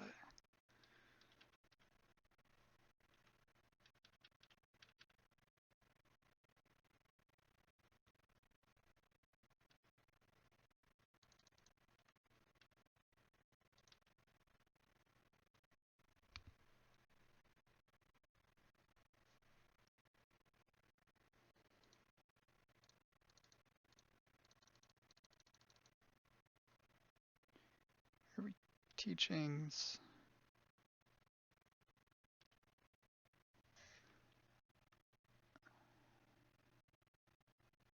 So they have one counterspell left. 1, 2, 3.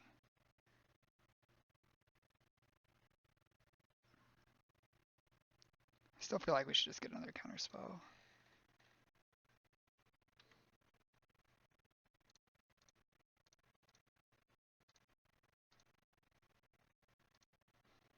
Okay, cast this with Kicker. They could have 3 bolts, but I think we just mire back the Muldrifter. Yes. Say go. They have Flash in their Spell Stutter again. Hit us a ninja.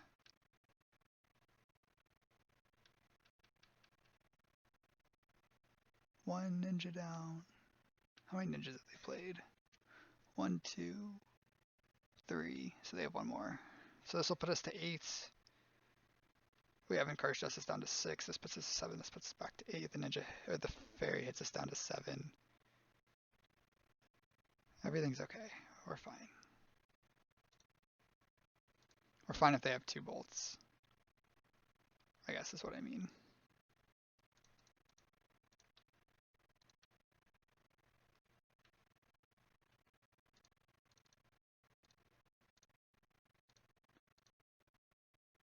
So this puts us to 7. We'll gain 1 with the Dismal Backwater up to 8. I'm going to cast this Muldrifter first,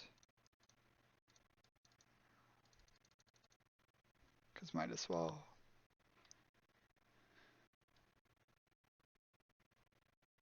Then we go to 8, so they kill this, hit us down to 7.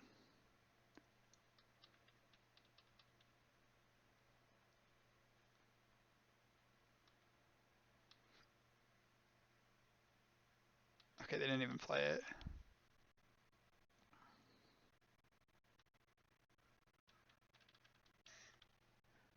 So They have 1, 2, 3 counterspells down, and they have 3 fairies down, right?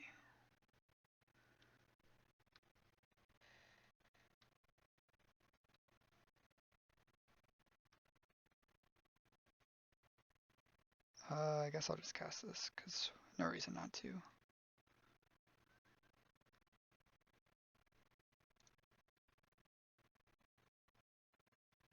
Definitely don't want the swamp. I think Disfigure's good enough, though.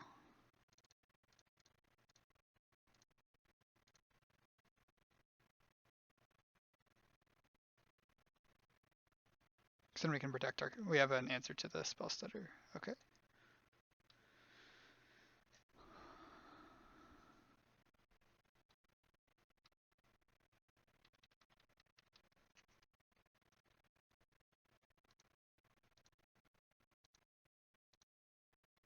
We can Chainer's Edict the Augur.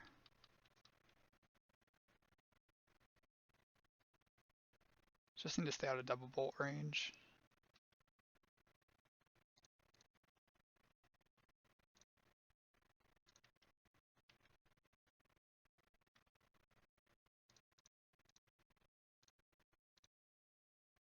So we're in the end game. We've basically locked this one up. I'm going to disfigure this.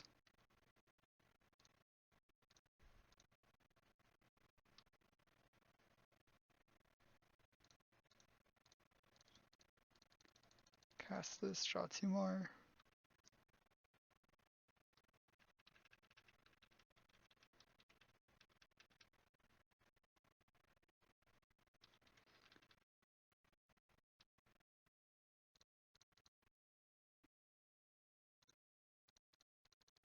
We're up a reasonable amount of time on our opponent here, so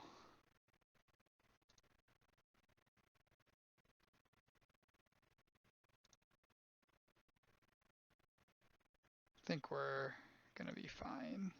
And I'll discard the Aqueduct.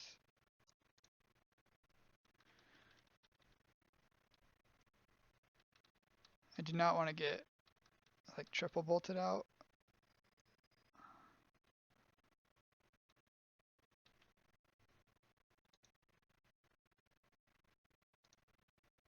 Okay, they have 0 cards in deck.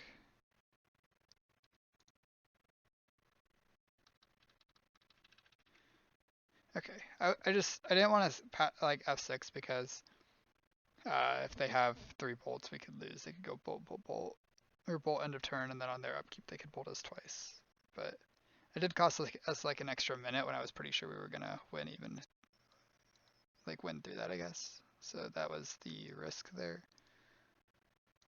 So I like cutting all the artifacts against them because they have abrades. I like bringing in Dispel, Spell Stutters, Fumes, Cruelty. I think just 1 Cruelty. They don't have anything big that we need their Cruelty for. It's just like another removal spell. If they show Stormbound Geist, we will bring in the other one. We could get a Preordain for the other one. Preordain's kind of awkward on the draw because a lot of time we play a tapped land on turn 1, and then they have Spell Stutter Sprays. I think I'm actually going to do that. I'm going to cut 1 Preordain for another one. We don't want to get in a spot where we're stuck with multiple Preordains and we can't cast them because of Spell Stutter Sprays.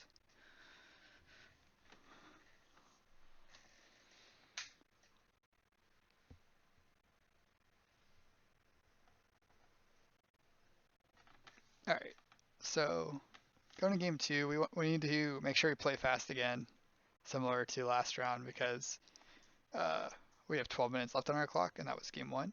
Our opponent has a little less than 12 minutes, so they also need to play fast, but in the end, like, their clock is not something under our control, whereas ours is. So if they play fast and we play slow, we're just going to lose. Or we'll lose to the clock. And like their deck also kills faster than our deck does, kind of. Not that much faster, honestly. They have a bunch of one power creatures. They just have more creatures than us. And Ninja can win a game pretty quickly if they resolve like a turn 2 Ninja or are attacking with a turn 2 Ninja.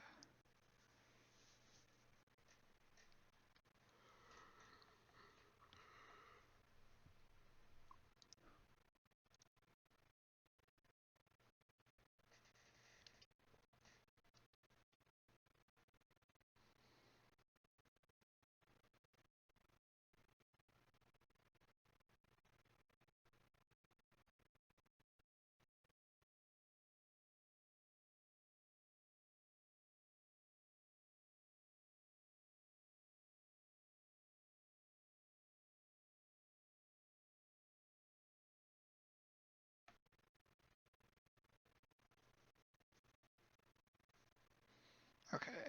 Um, Sand's not great because both of our lands enter tapped, but it's good enough to keep. Okay, we dodged the turn one fairy. Uh, that was kind of important since on the draw, turn two ninja with this hand is one of the easiest ways we lose.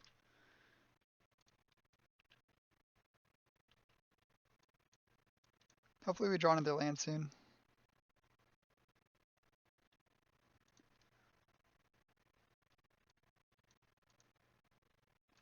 They have Dispel.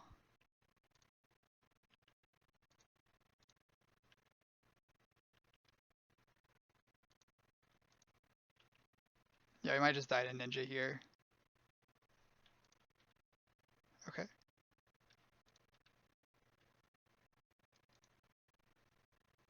That's good news. That's not good news. No. Okay, so we drew our land. I think I'm just gonna play the Sprite.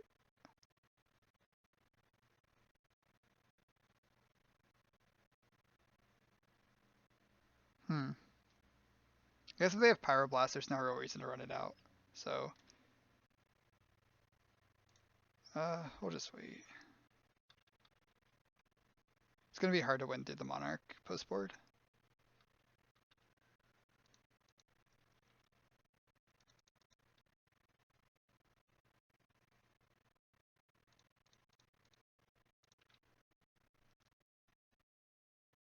If they don't have Pyroblast here, this is pretty good for us. I guess they could have like Bolt or Scred also. Okay, they do have it. Well, we're almost certainly dead in this game. I'm gonna try to play really fast until we are completely dead.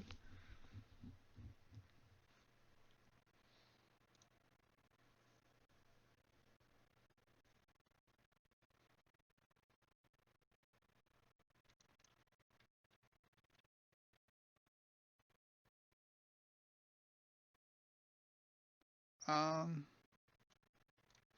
guess I should cast this.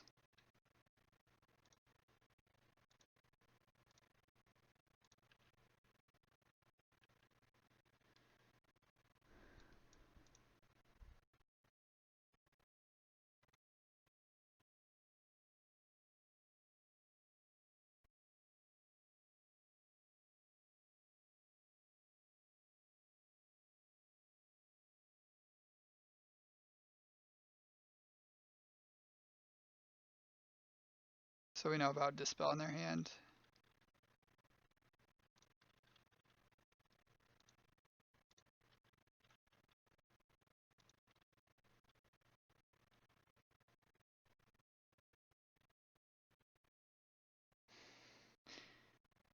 We don't have enough blue sources here.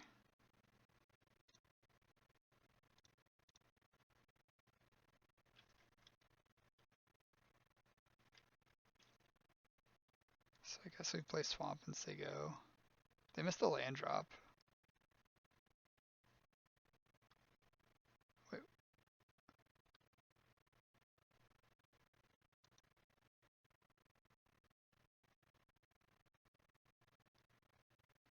Huh. So if we exclude this, they Dispel. If we Spell Starter, they Pyro. We just need to spend our mana. We also need to play fast. Forgot about that part.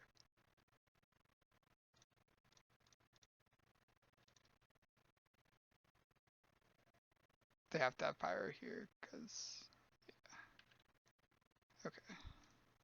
They knew about the Spell Stutter.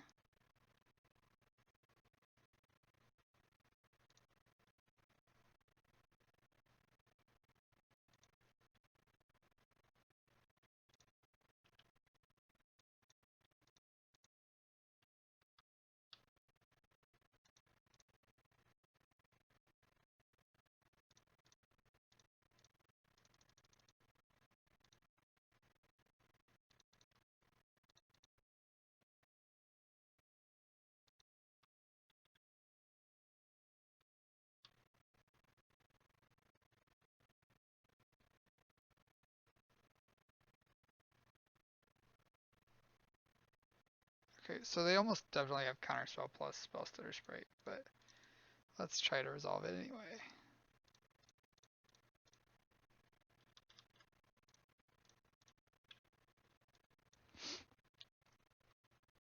Okay. Small hope.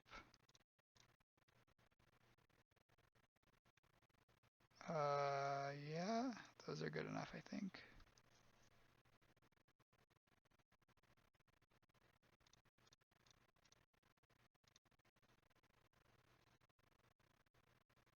Huh, they just let it resolve when they had. Okay. So we can mire back the Muldrifter next turn, but I think we're dead.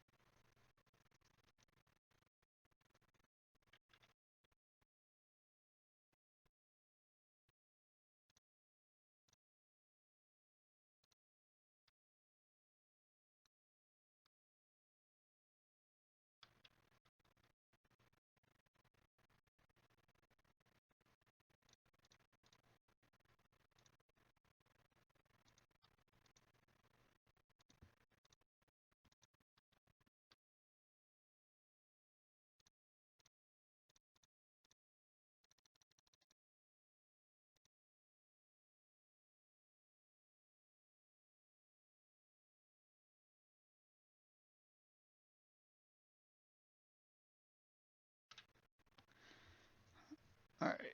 We played way too slow. But it's okay. I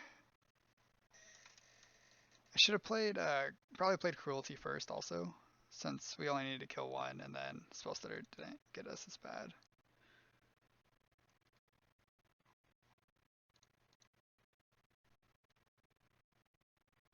If they top anything, we're dead. 2 on top, okay.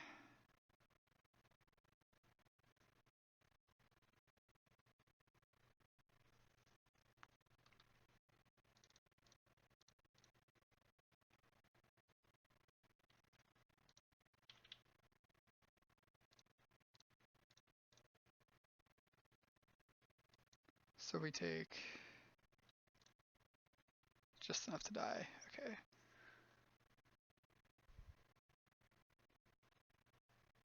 Yeah, being on the draw is tough. I don't think we were supposed to mulligan that hand, we just don't have a lot of answers to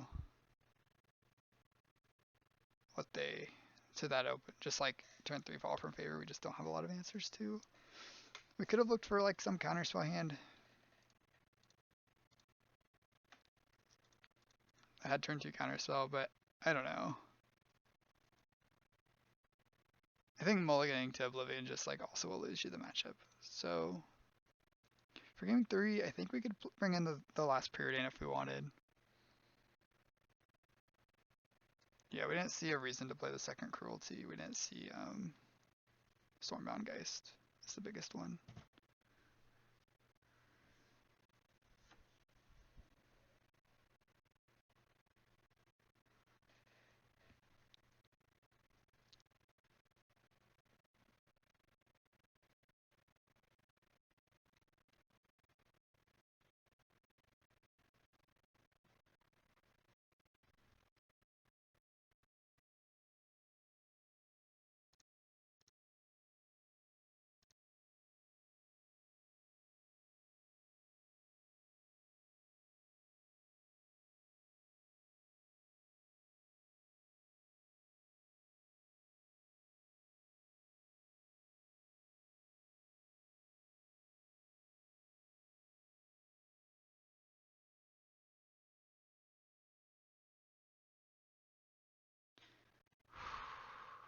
Just chilling, waiting for our opponent. Wonder if they're boarding out their braids.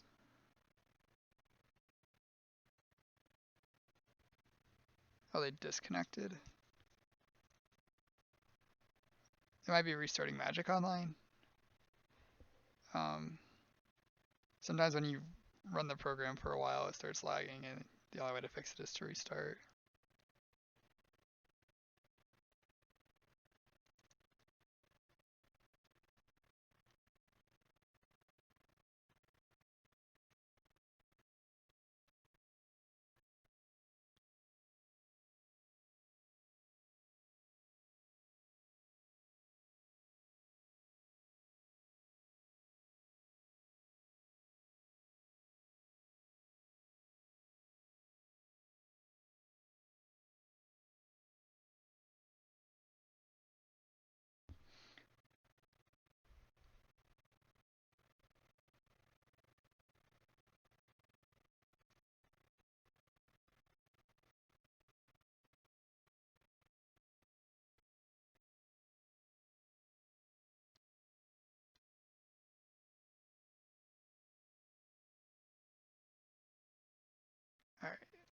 I'll take the play.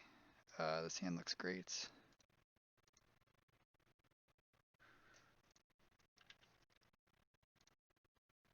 So we'll probably play Preordain on turn 2. Even if they play a fairy, I think we still play Preordain on turn 2. And then if they ninja, we can Jainer's Edict. I don't want to Jainer's Edict this because then they just play another creature and then we're in the same spot. I do want the second Preordain since we can just play Island and cast it. Then we're looking for lands, which are not those. Perfect, that's the perfect land.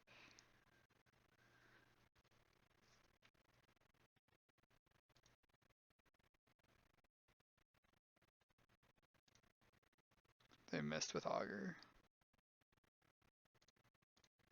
Oh, we don't have an option, we just have to play this and hope they don't fall from favor us.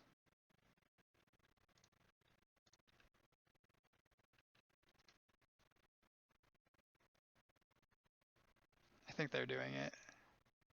Okay, it's just a ninja.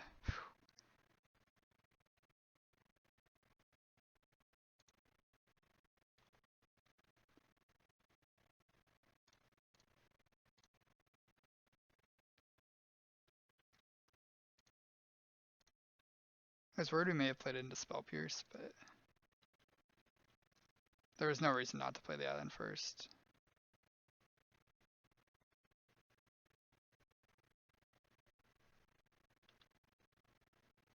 Four drifters.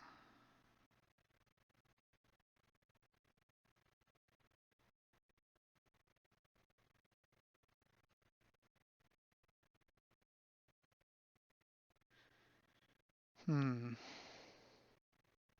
think I'm just gonna evoke one of these.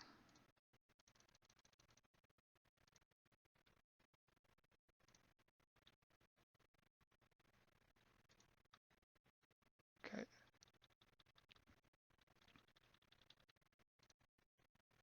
They didn't cast Brainstorm. They know we have Spell Stutter Sprites, I guess. Or they might have just wanted to hold it for something.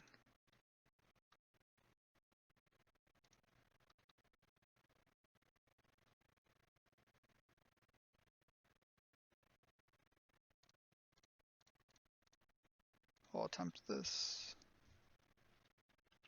Okay.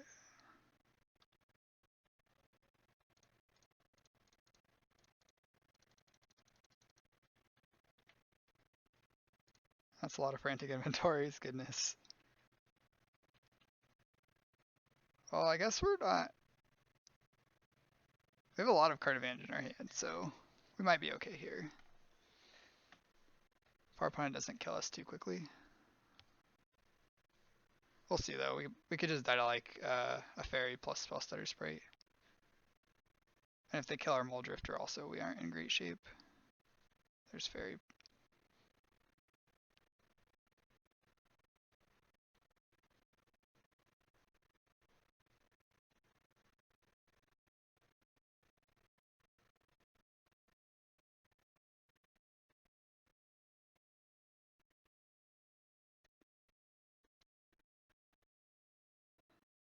Top bow, so they were digging for a removal spell for this, I believe.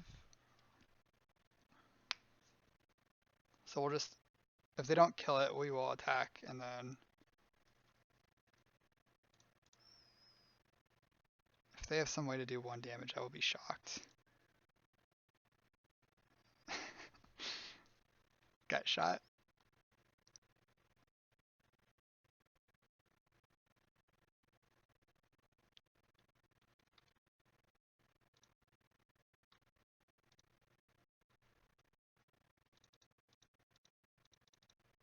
Okay.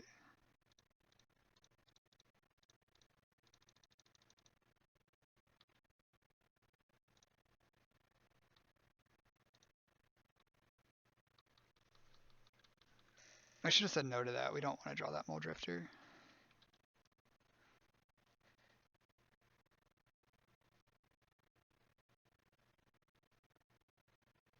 I think we didn't want to draw that Mole Drifter. Since we have so much card advantage already.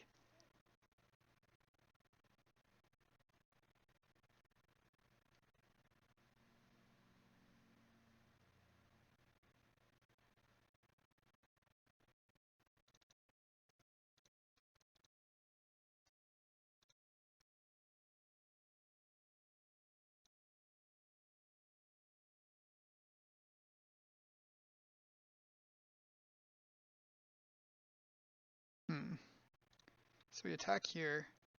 If we kill this,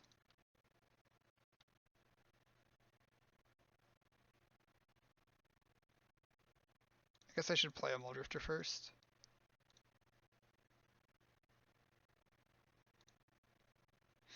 Since it looks like they don't have ways to kill it. Hopefully we draw a land. Nice. And then I'm just going to discard one of these frantic inventories. Oh, we have to discard two.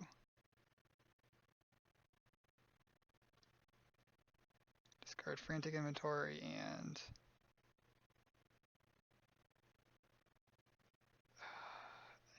guess and exclude. I don't know.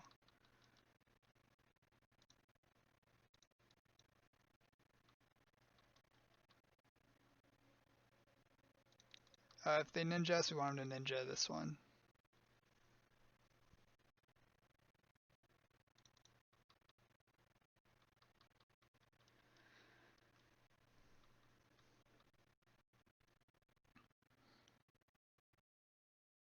Fairy Seer.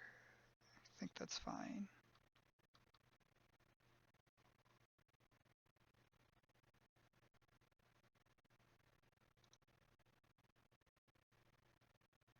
Then I'll try to exclude this, which will probably get countered, but that's fine. We just need to trade our stuff, trade our cards. Okay. Bolts. Bolts and Muldrifter. Okay. So I'm fine with them chumping here. So I'm just going to attack before I do anything. I actually like it if they chump. Cool.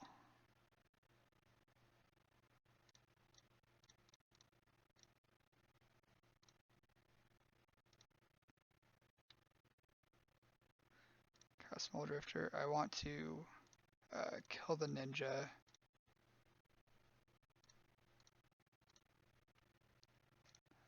Definitely looking for more removal spells. And then we'll bounce the Mire.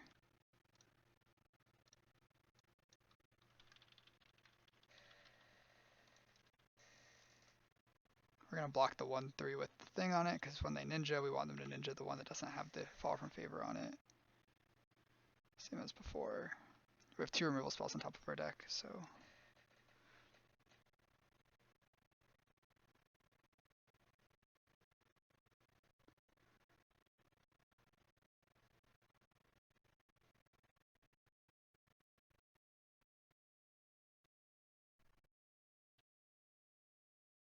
Okay, we have a second here. We don't need to play too fast. If I attack both, and this doesn't untap, if we just attack one, they chump, this untaps.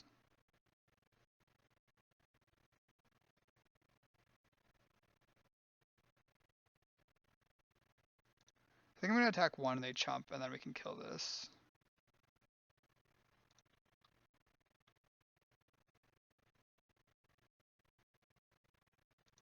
Okay. So now we mire back Muldrifter. Yes. And then I'll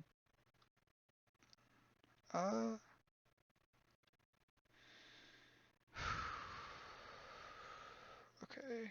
I'm gonna discard teachings.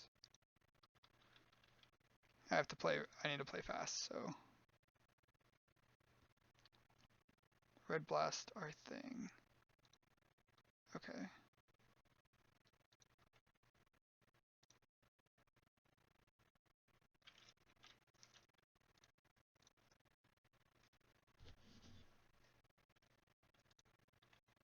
Spell stutter resolves. I'm gonna disfigure the spell stutter.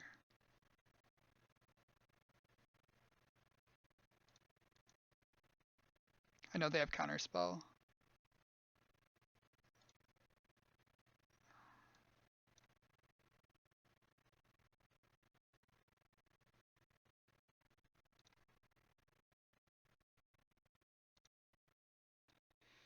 Disfigure, so sure. I'm just gonna trade cards since I think we're winning on cards. They have another spell stutter. Oh god. We need to find fumes now.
Oops. Okay, that's fine. Whatever.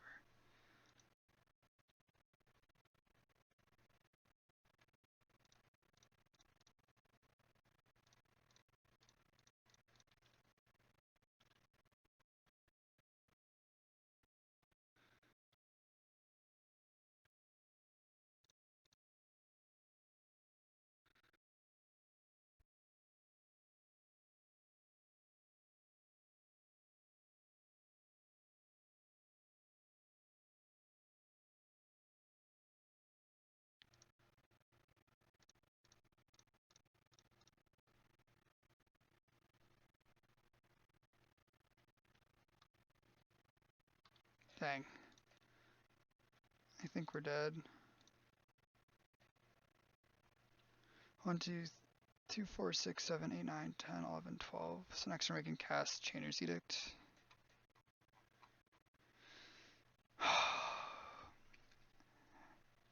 It's hard to play with time pressure.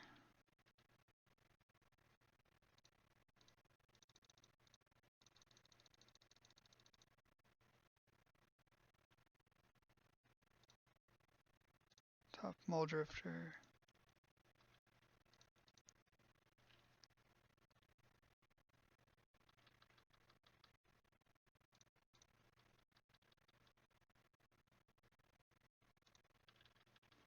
Then we'll have Mole Drifter with Spell Stutter to protect it and hope that's good enough.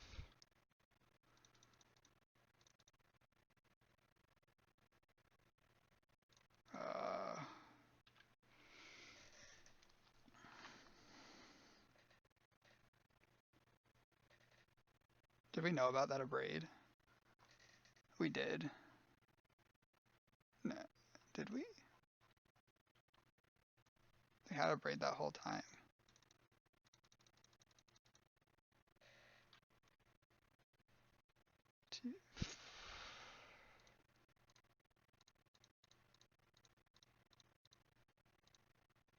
Nope.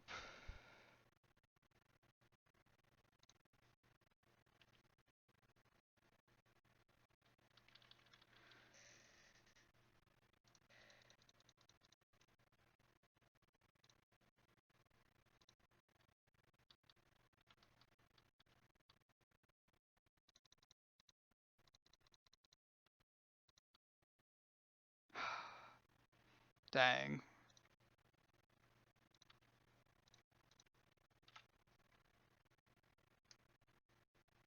There were definitely points where we could have made some better decisions this game. Just didn't have the time.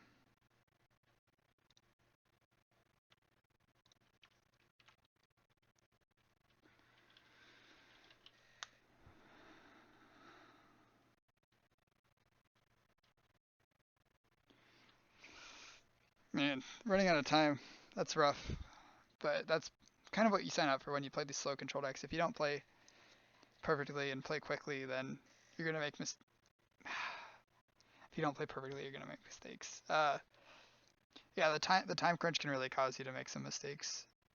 And that's kind of what happened here. Looks like we're still in 10th. All right, we'll be back in just a minute for round 6. All right, here we are with round 6, the final round. We are 3-2, so we're pretty much dead for top 8, but we'll still fight our best, fight our hardest. Yeah, we'll see if we can squeeze out this top 16 with a win.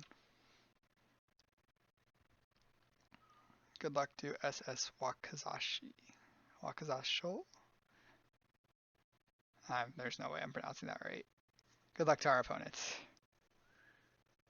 in this final round.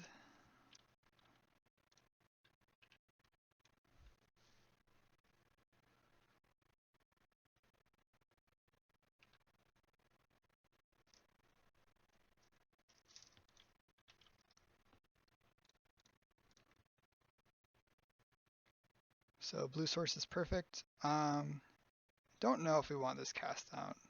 I'm gonna bottom it for now. I could see us wanting it, but we do have Disfigure plus Justice.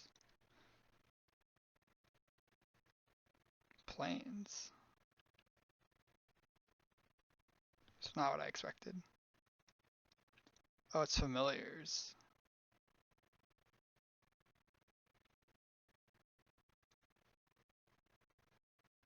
Okay, in that case, let's just cast our divination.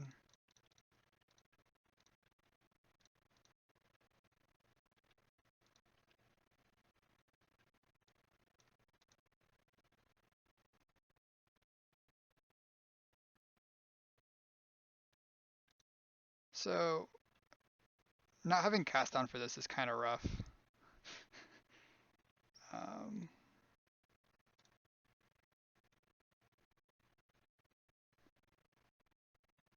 Bog is interesting. But I don't think we really want more lands, so I'm going to bottom it.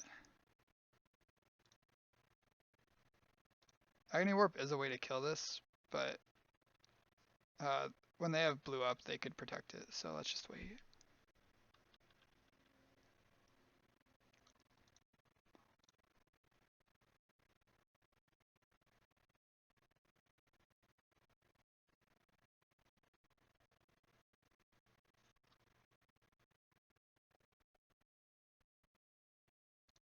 Okay, grab another blue.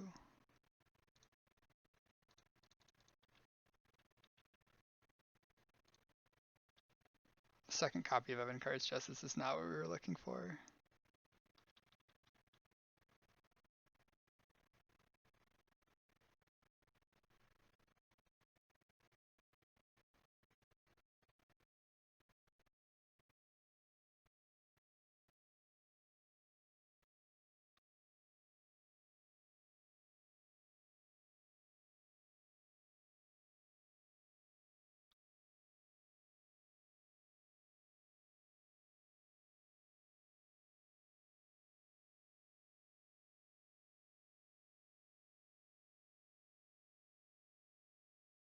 We don't have infinite time, but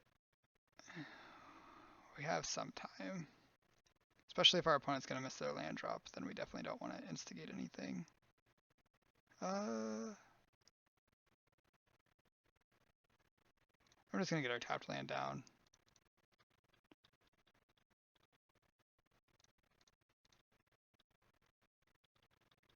The best draw for us would be Bonder's Ornament. Mystical Teachings would also be good, and Muldrifter would be okay.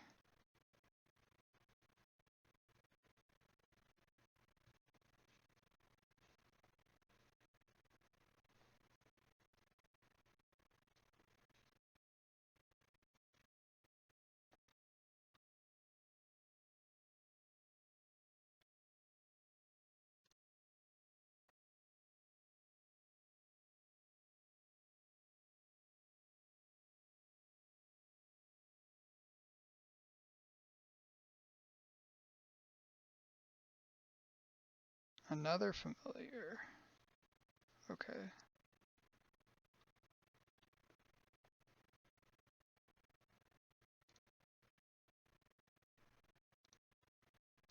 So we're a little removal spell flooded. I'm just going to trade one for their snap, probably. Yeah.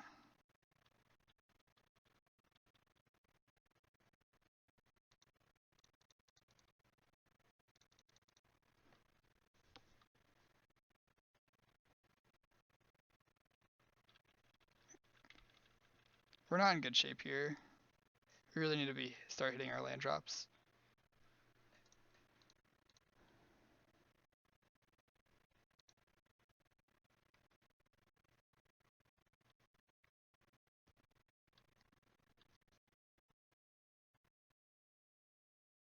Okay, I'm going to trade another removal spell for a snap.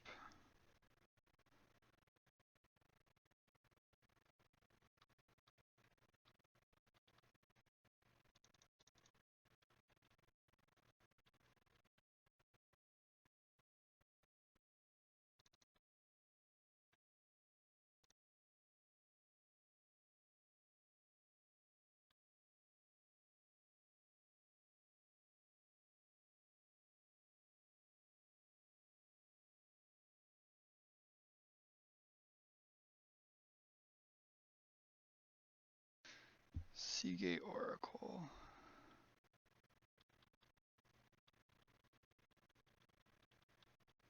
I'm not sure what our plan here really is.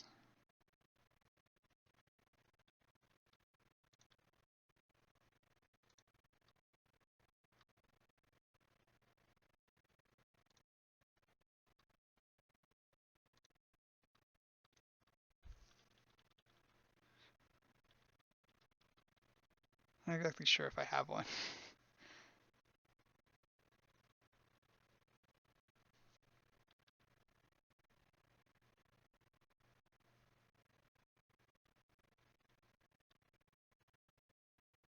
1, 2, 3, 4, 5, 6, 7, 8, 9, 10 mana. The third Sunscape doesn't matter. They get everything from just having 2 of them.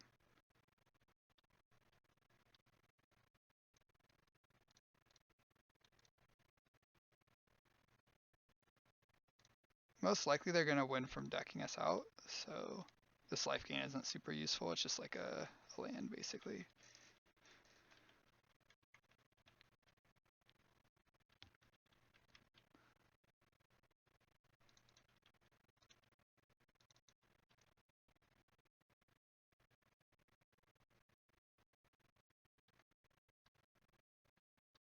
Yep. This is why this matchup's tough. They can just like draw a bunch of cards, and we can fight over their Sage's Road Denizen, but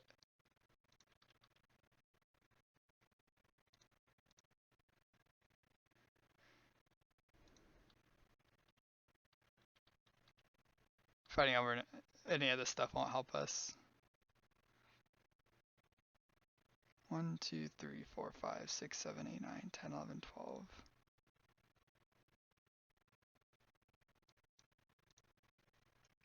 We really need to find some card advantage of our own, basically. They out card advantage us, and we haven't drawn any card advantage, so it's gonna be tough. Discard 2 lands. Okay. What are we supposed to Teaching Seer for? Probably exclude. And just exclude something. Either an Archaeomancer or a Mole Drifter. These 2 Seagates aren't really clocking us very quickly. So I'm not super concerned about this.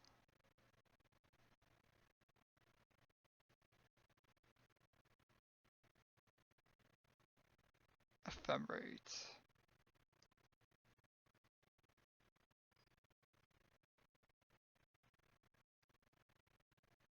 Okay.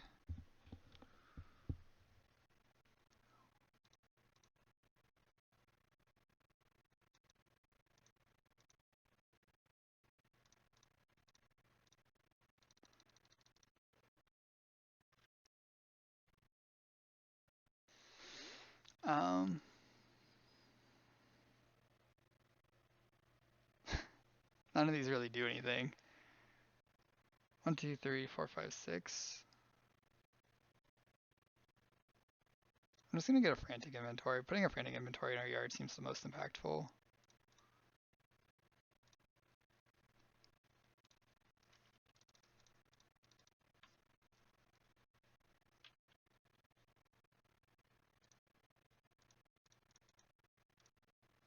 Oh, I shouldn't have.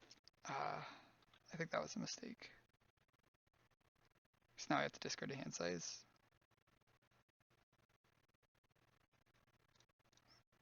I'm gonna cast the Chainer's Edict. It'll just kill Godfarer's Faithful, but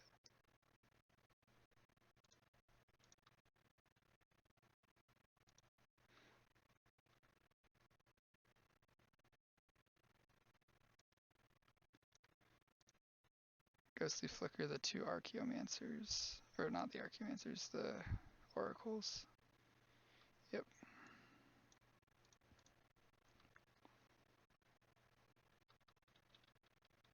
So our move is going to be to try to Evan Curse Justice away their board.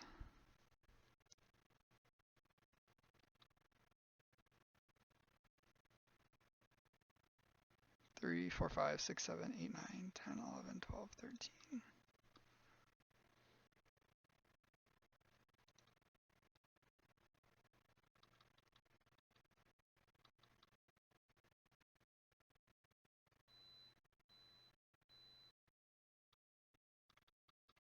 Mm-hmm.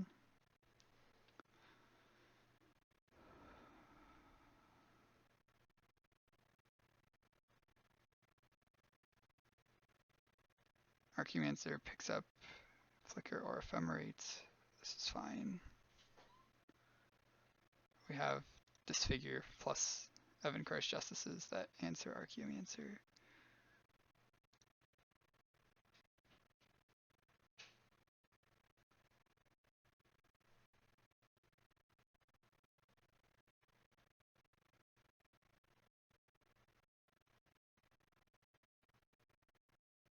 One, two, three, four, 5, 6, 7, 8, 9, 10, 11, 12, 13. It's gonna be really hard not to die.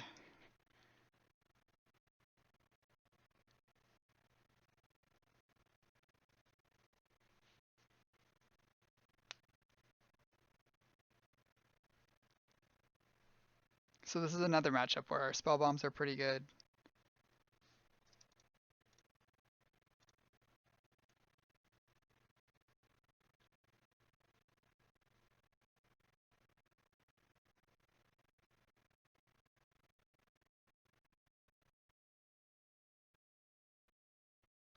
Snap and Echoing Truth.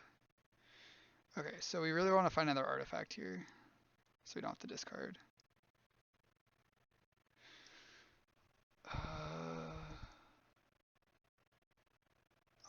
Aqueduct is not an artifact, and that's just gotta go on bottom. 1, 2, 3, 4, 5, 6, 7, 8, 9, 10, 11, 12, 13, 14. So we're just gonna go to discard, I guess.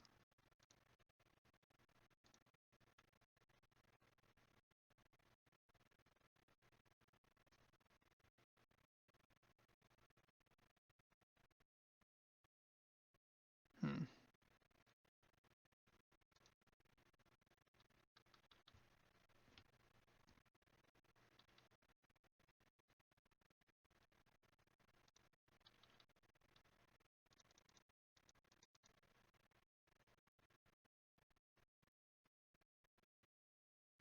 Sage's Road Denizen. So that we can exclude because that kills us.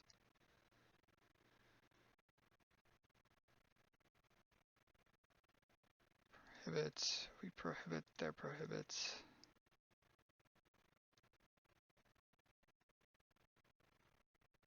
This is it. This is the fight time. They prohibit. We counterspell.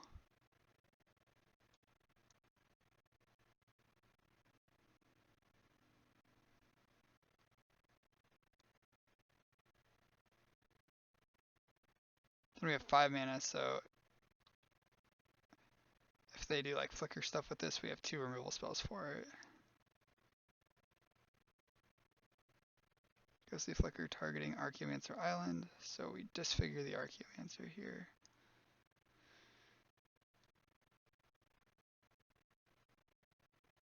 This is a complicated stack.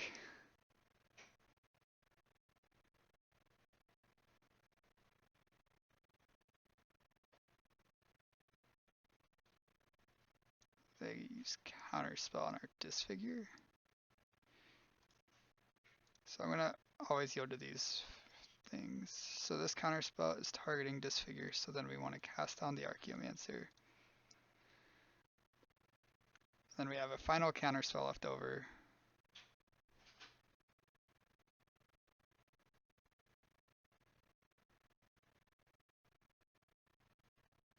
They're ghostly flickering, so we use our last counterspell on that.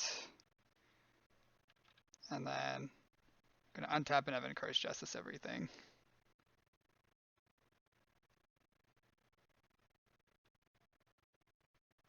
Right on Time Bonder's Ornament.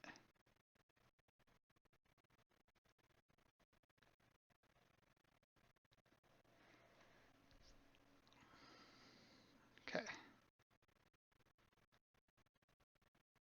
They hadn't played a land yet? Oh no. 1, 2, 3, 4, 5, 6, 7, 8, 9, 10, 11, 12, 13, 14.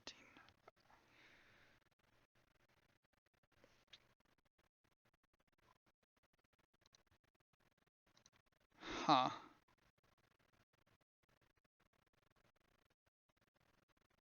They hadn't played a land yet.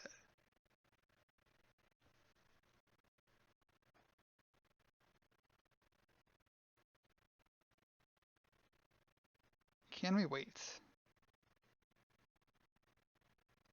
Because they're not tapped out of blue, so there's no reason to go for it now versus later.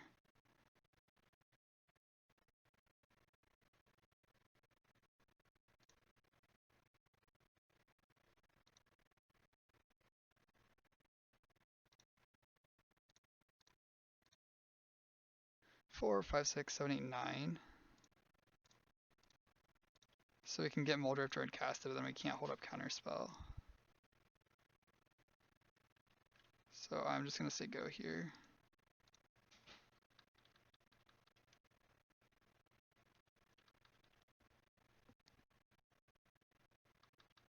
Take our damage.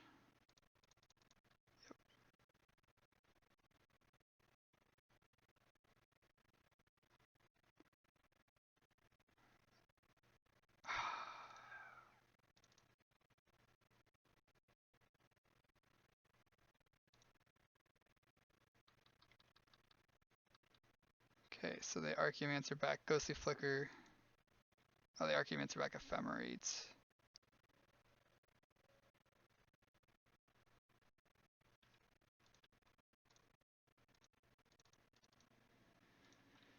Okay.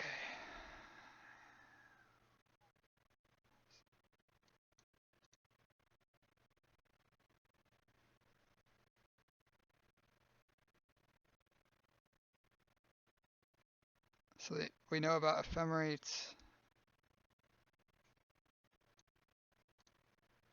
Archaeomancer gets back Prohibit. So they have Prohibit, one unknown. That was what I was worried about.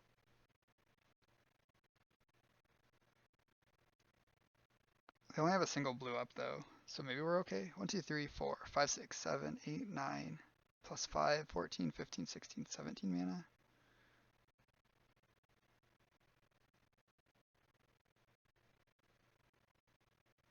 Assuming they haven't played an island yet. Oh.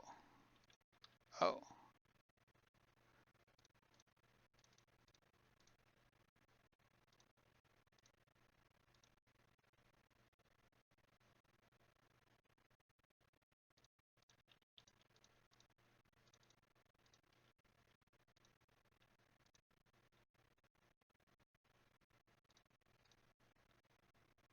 Interesting.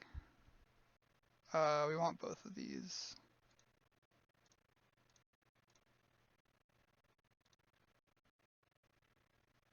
We're gonna bounce our Bog.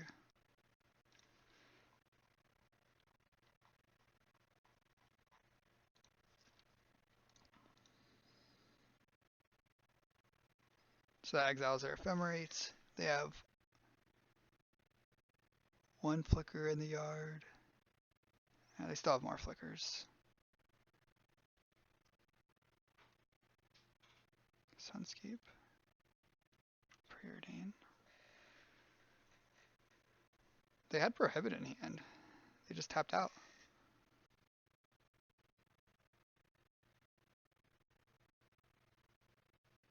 So they have to put back Sage's Row here, I believe. No, they put back Archaeomancer. So they must have, there's 2 flickers in the yard. So they draw a card, play Archaeo, get back Flicker.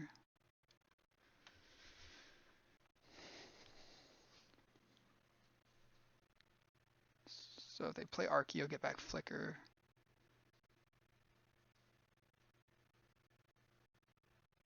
But then I exile all their stuff. I think we got him.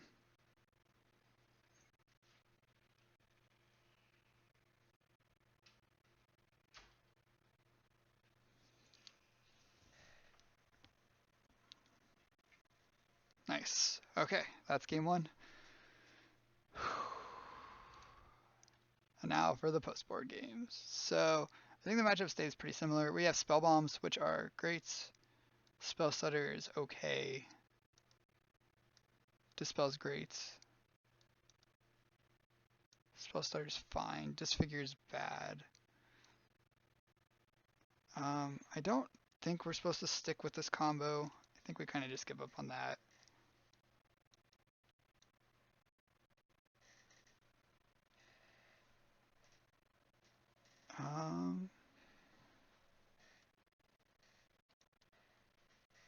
Let's see.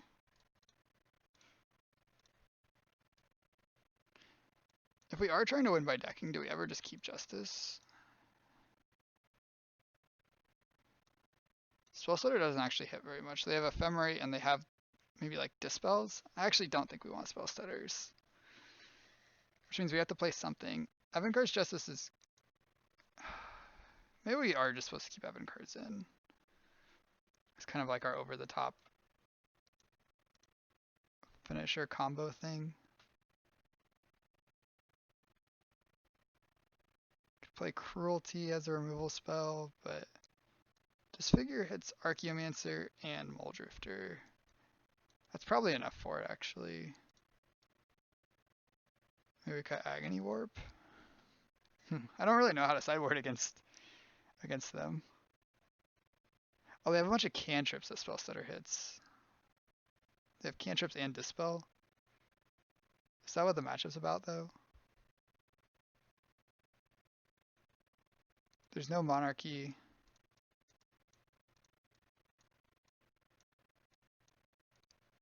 I'm not sure. I really don't know how the post-board games play. I haven't played against this deck very often. It's a pretty good deck, but it's not very popular. Azorius Familiars. I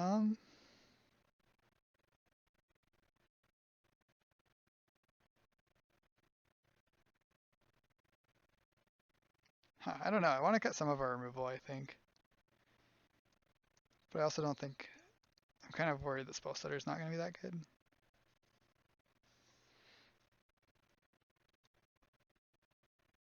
Maybe we play like a couple Spellstutters, but we don't want to draw too many of them. Something like this.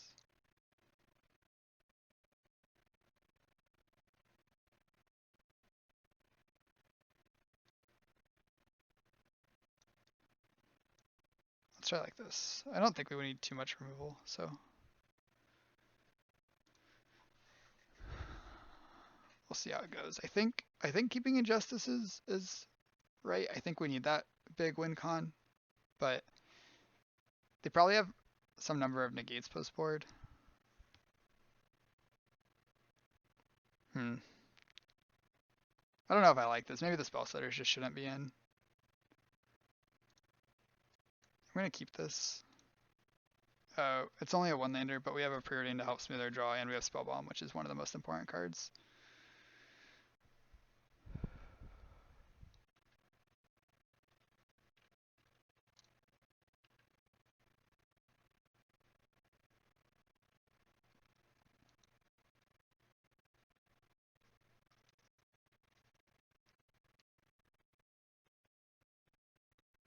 If we draw a bounce land, we'll play the Spellbomb instead of the Preordain. If we don't draw, because then we don't have to discard, but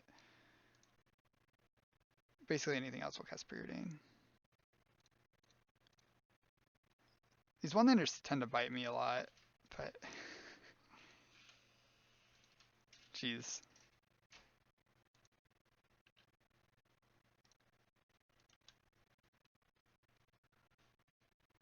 They've not been good to me.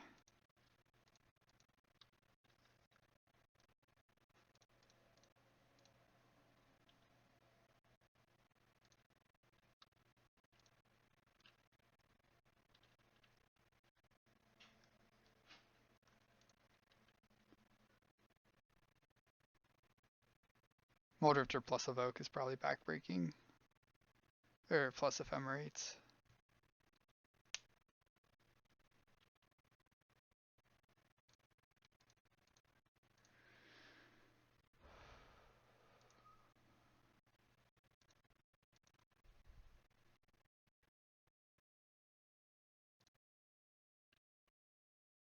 The land's just like a turn too late.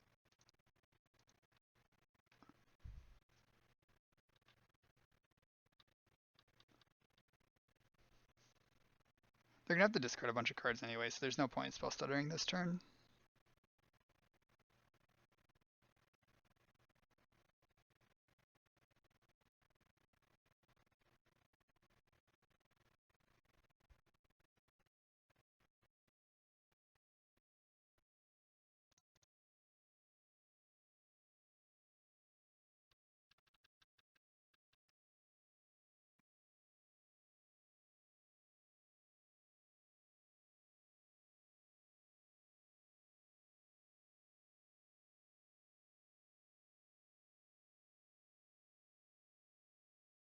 Snap on the Seagate Oracle.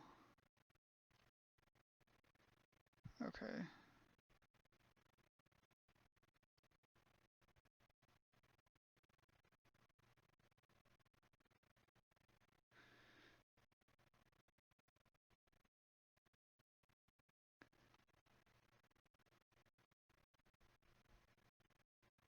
I think I'll pop the spell bomb for that. No, they have to discard anyway. Again, like if they have to discard, it's not doing anything to uh, use their stuff.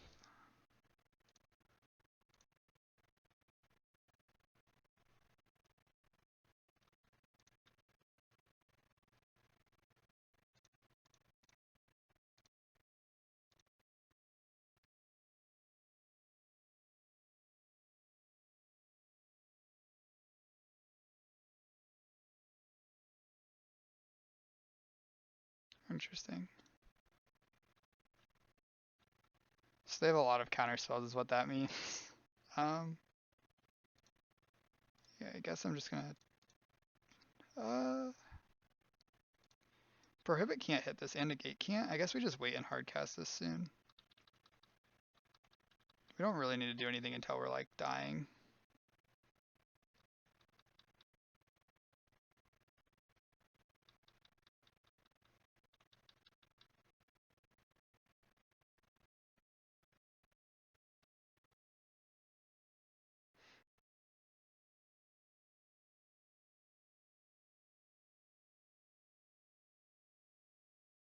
They've showed regular old counter spell that hits Muldrifter.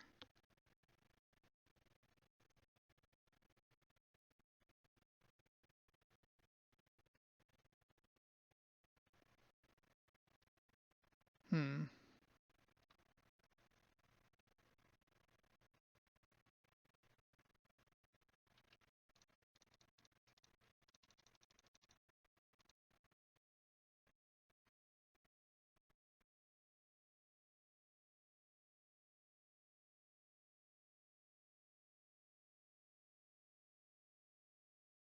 Nature's Chant, the spell bomb.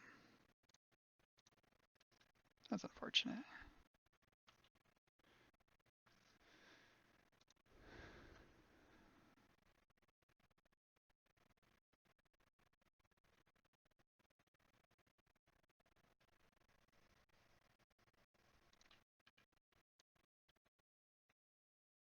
So they Ghostly Flickered, Archaeomancer Plains. They got Prohibit back. Ephemerate the Archaeomancer, get back Ghostly Flicker.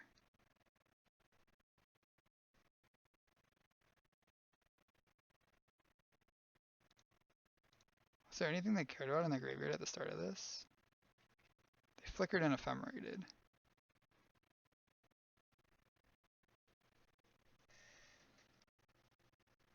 That's all they really did, right?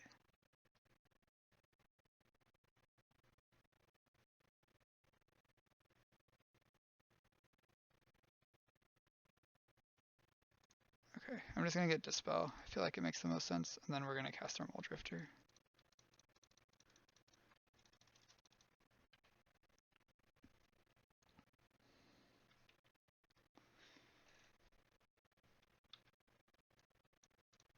So now about Ephemerate and Flicker. They can draw a bunch of cards.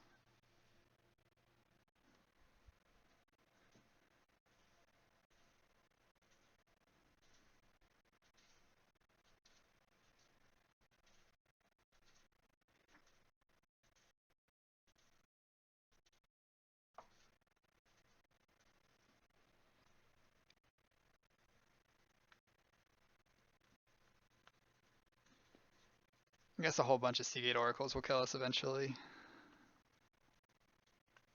Dang, missing our second land drop just set us back so much. Ephemerate, returning Nature's Chance. Don't want to trade off Drifters. Yeah.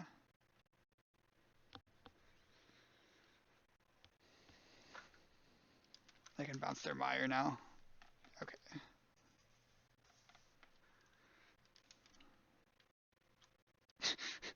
ephemerate back my chant, discard chant to hand size. 1, 2, 3, 4, 5.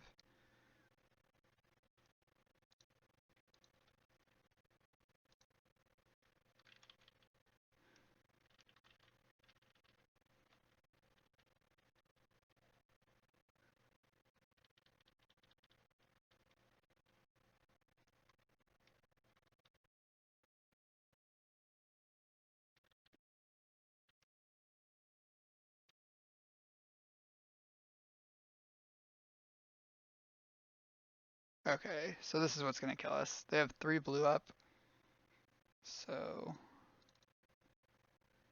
guess we start fighting. I think we're dead to this though.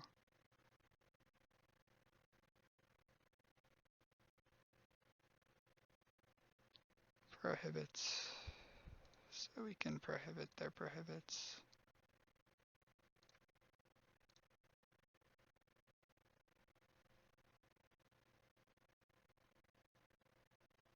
They have ephemerate still.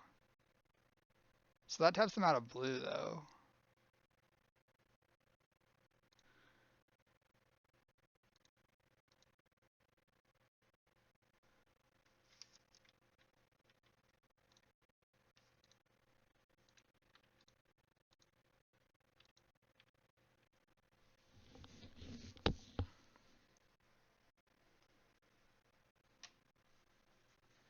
So they have ephemerate now. They ephemerate. Get back. Prohibits.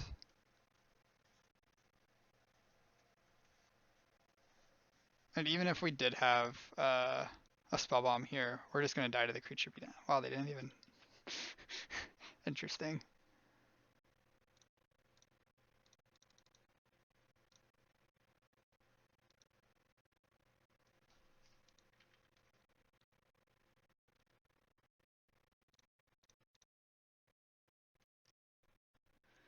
Cast down bog, so we can bog the Sage's Rodenizen. Do we want cast down? I think so. I think we want both of these. Let me bog this.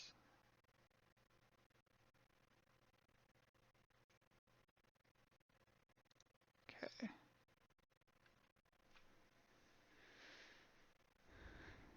So we got their Muldrifter and their Sage's Rodenizen. So now we only have to worry about fair beatdown stuff. Which is something we need to be pretty scared of, but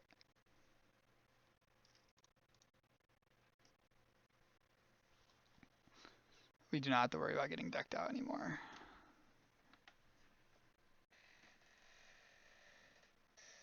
So they're flickering those two and not Seagate plus Archeo. They probably have more flicker effects, which we know about. We know about ephemerate. Okay, ephemerate back flicker.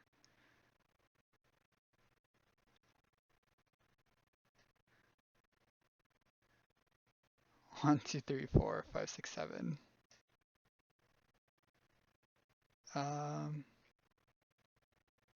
So is casting this down do anything? I don't think so. Let's just bounce our bog and say go.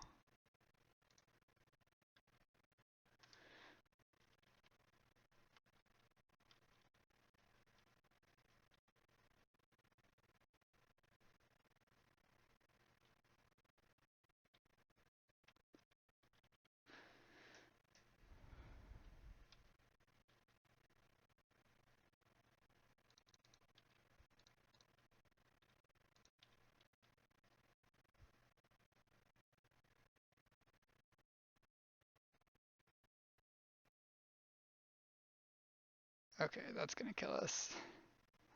I think. I think we're dead.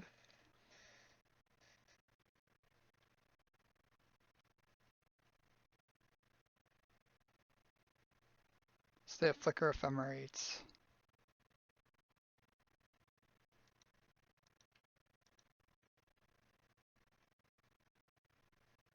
If we cast teachings, they can prohibit it and flicker back their Archeomancer, and then we can exile their prohibit. No, because they ephemerate to pick it back up, and then they keep their ephemerates. Hmm. I'm not sure. Does that do anything? No, that doesn't do anything. It doesn't do anything at all.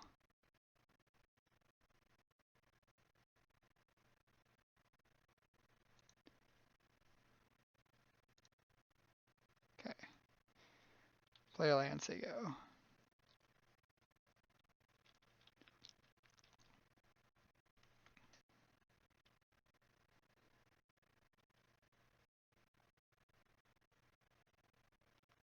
Ephemerate on Archaeomancer.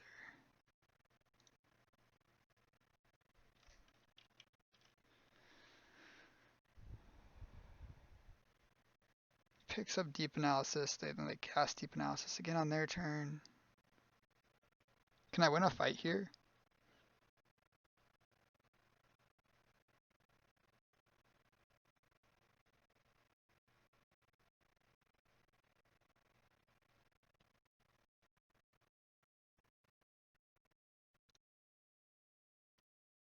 Maybe.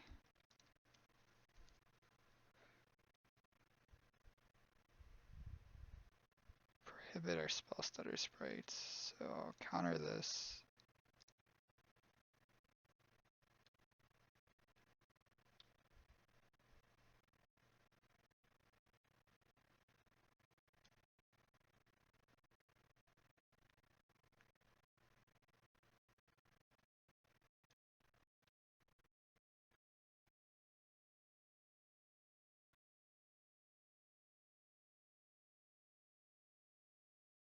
Now we're about to be dead.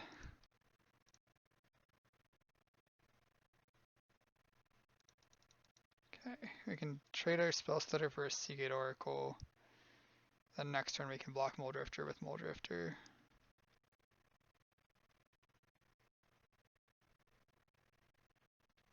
Okay.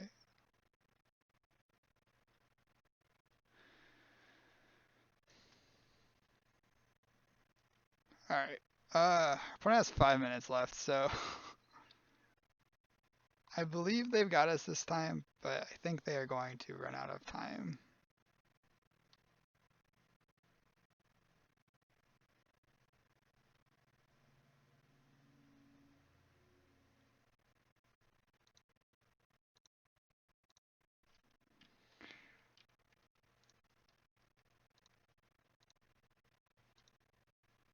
I'm gonna cycle this miscalc.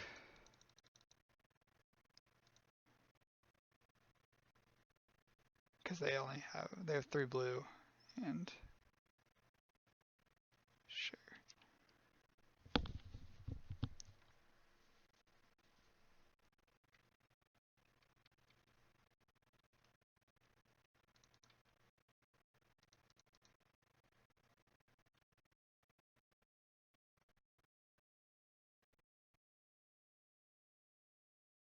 Okay, so if I cast Justice with Kicker, they prohibit it, we have nothing. So I can cast Ornament. 1, 2, 3, 4, 5, 6. Yeah.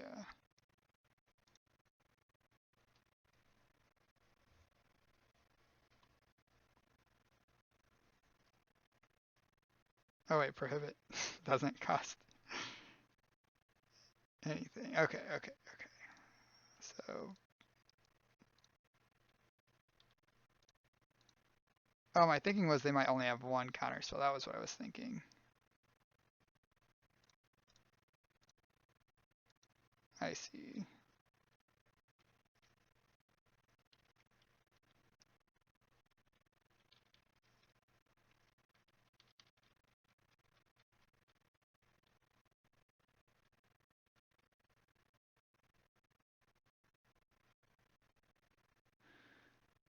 So now here, if I cast Justice, I kill this, I go to 6. And they hit me.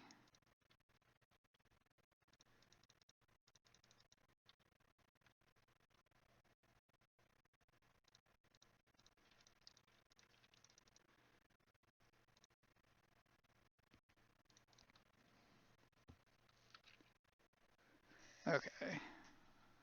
I believe we are dead this game. If we draw like Muldrifter, our Muldrifters are very good because they can't counter them.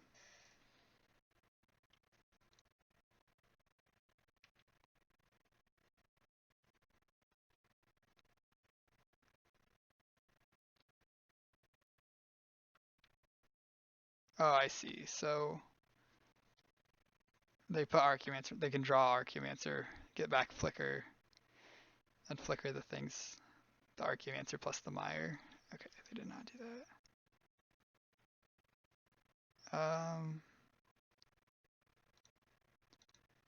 Let's see if they want to show me anything.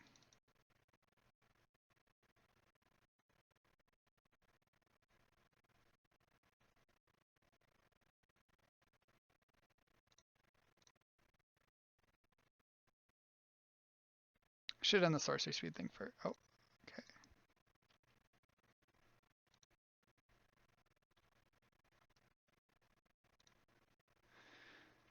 All right. So that's game 2, and now we start game 3 with them having no time left. I really like Pauper, but I wish the clock wasn't such a frequent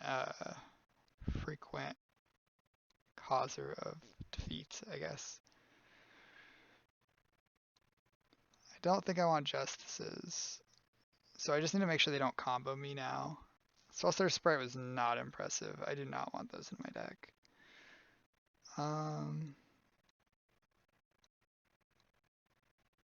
I just play the cheap removal, honestly.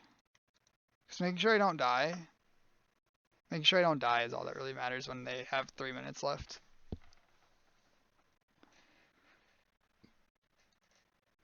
Excuse me. Okay. Yep. Let's run it like this.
Okay.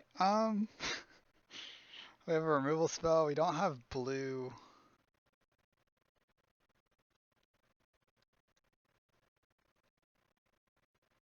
I think I'm gonna keep this though. We don't have blue at all.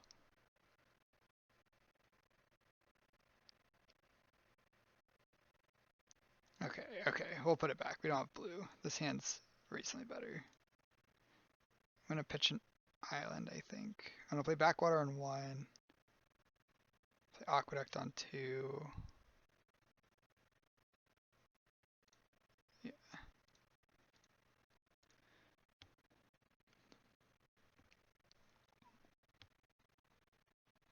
Play Island on 2. We'll see what we draw. If we draw another tapped land or something, we can play Island on 2. I think we need to get our Aqueduct down.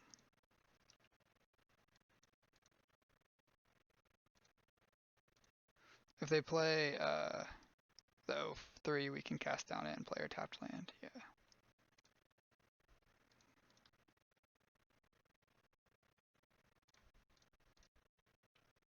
Yep.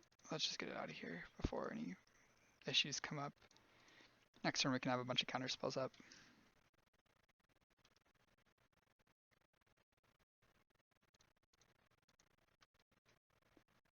Okay.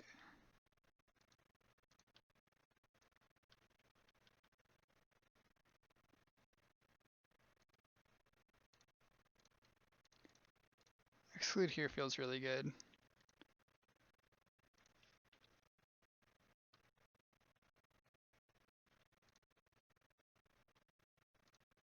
Pick up the island. Another exclude also feels quite good.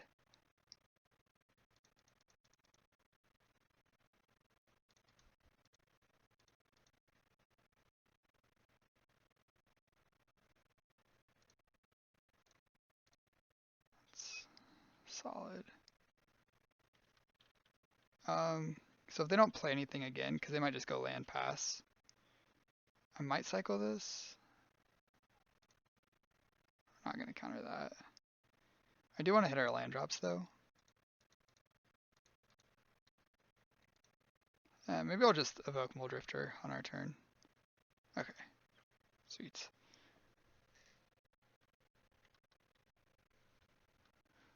I'll evoke Mole Drifter next turn.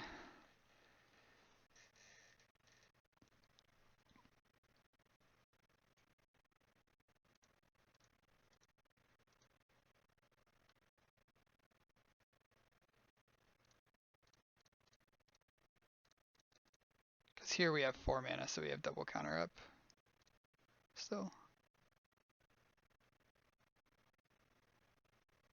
Okay, we missed our land, but that's okay.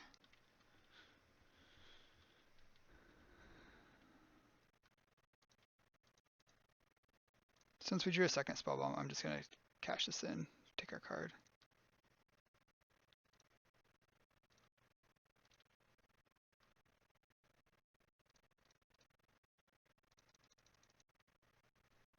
If they counter this, that's fine. Okay.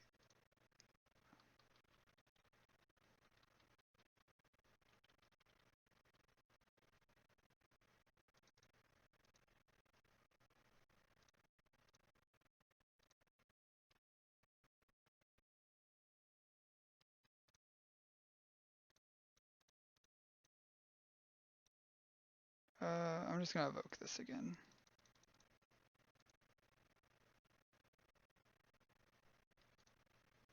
Hopefully we find a land. Nice. And we'll use that to play the spell bomb.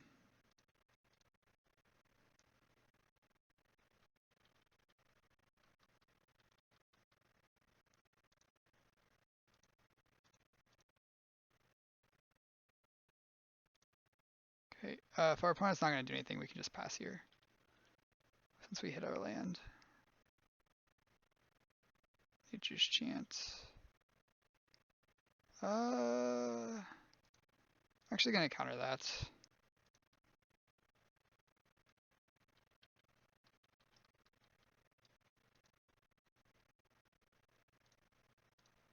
I'll exclude.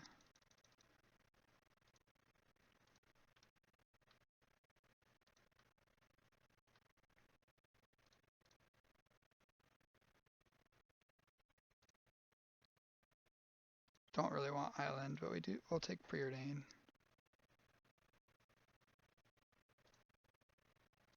Top this, bottom the land. Play spell bomb, play our land.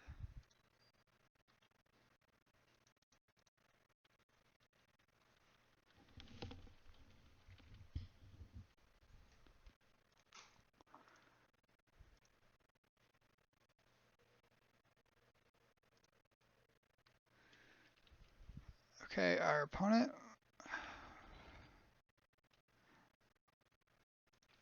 That's fine. We can Chainer's Edict that. We need to get these Chainer's Edicts out of our hand, so.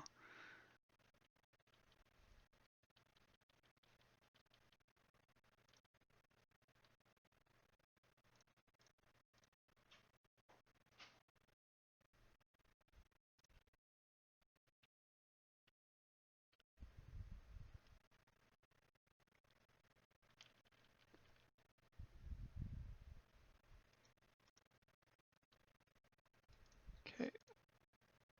I will draw 2.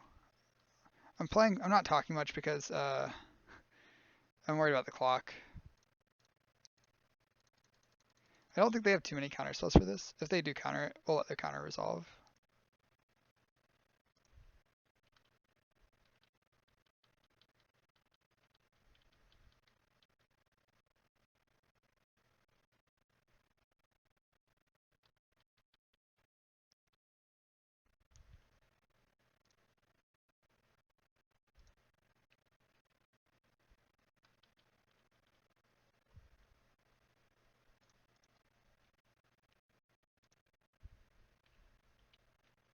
My magic's getting a little laggy. We're battling for this top 16 finish here. That's fine, we can edict that. I'll cast one in our hand. I don't know which one we're actually supposed to cast there.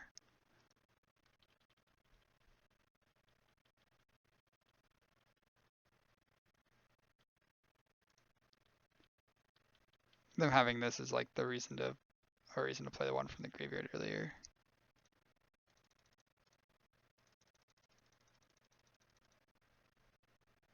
And bog them.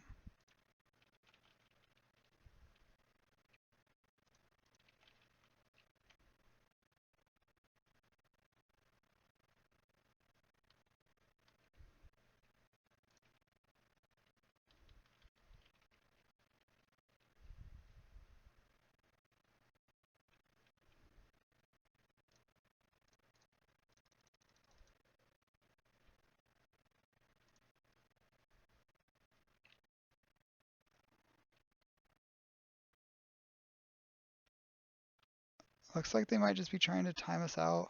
Time us out or deck us out.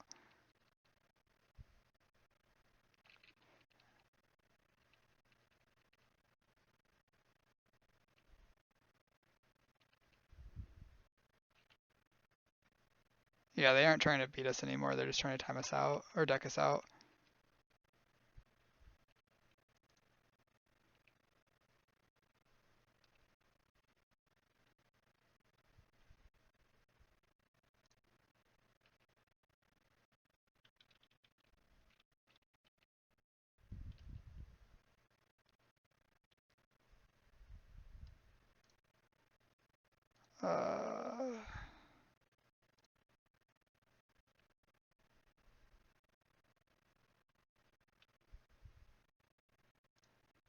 I'm gonna cast this. I don't know if it helps them or helps us more, but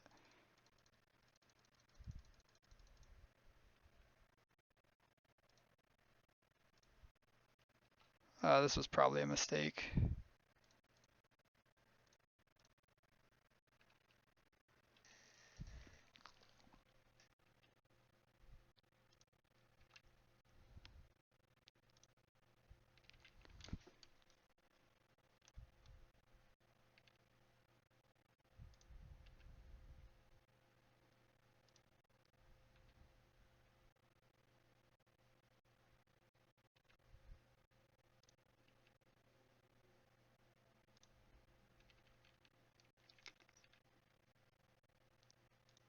I think casting spells was a mistake. This is sad.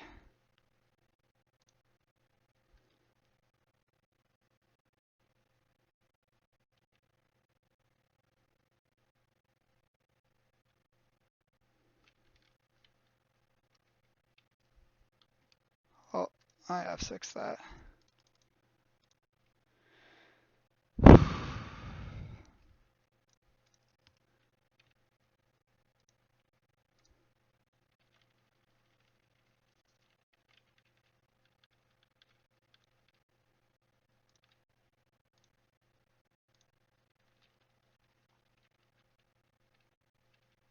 Dang, this is uh that's really sad. We would have won this game if we didn't f6 through that.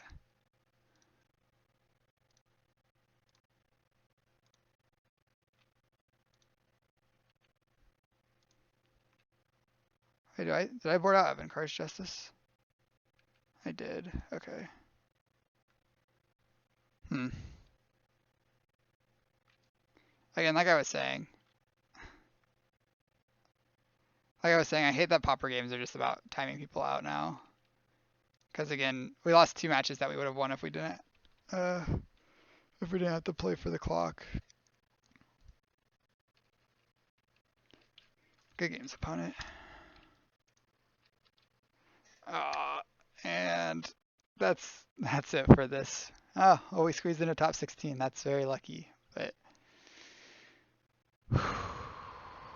definitely taking a break. Thanks for watching, everyone. Yeah, so that's it for the YouTube video. I wanted to try a new thing with just recording all my rounds and posting them on YouTube. Hope you enjoyed it. Leave me a comment in the comment section below, or at least a like if you did. And yeah, if you made it this far, you're awesome. Thanks. Bye now.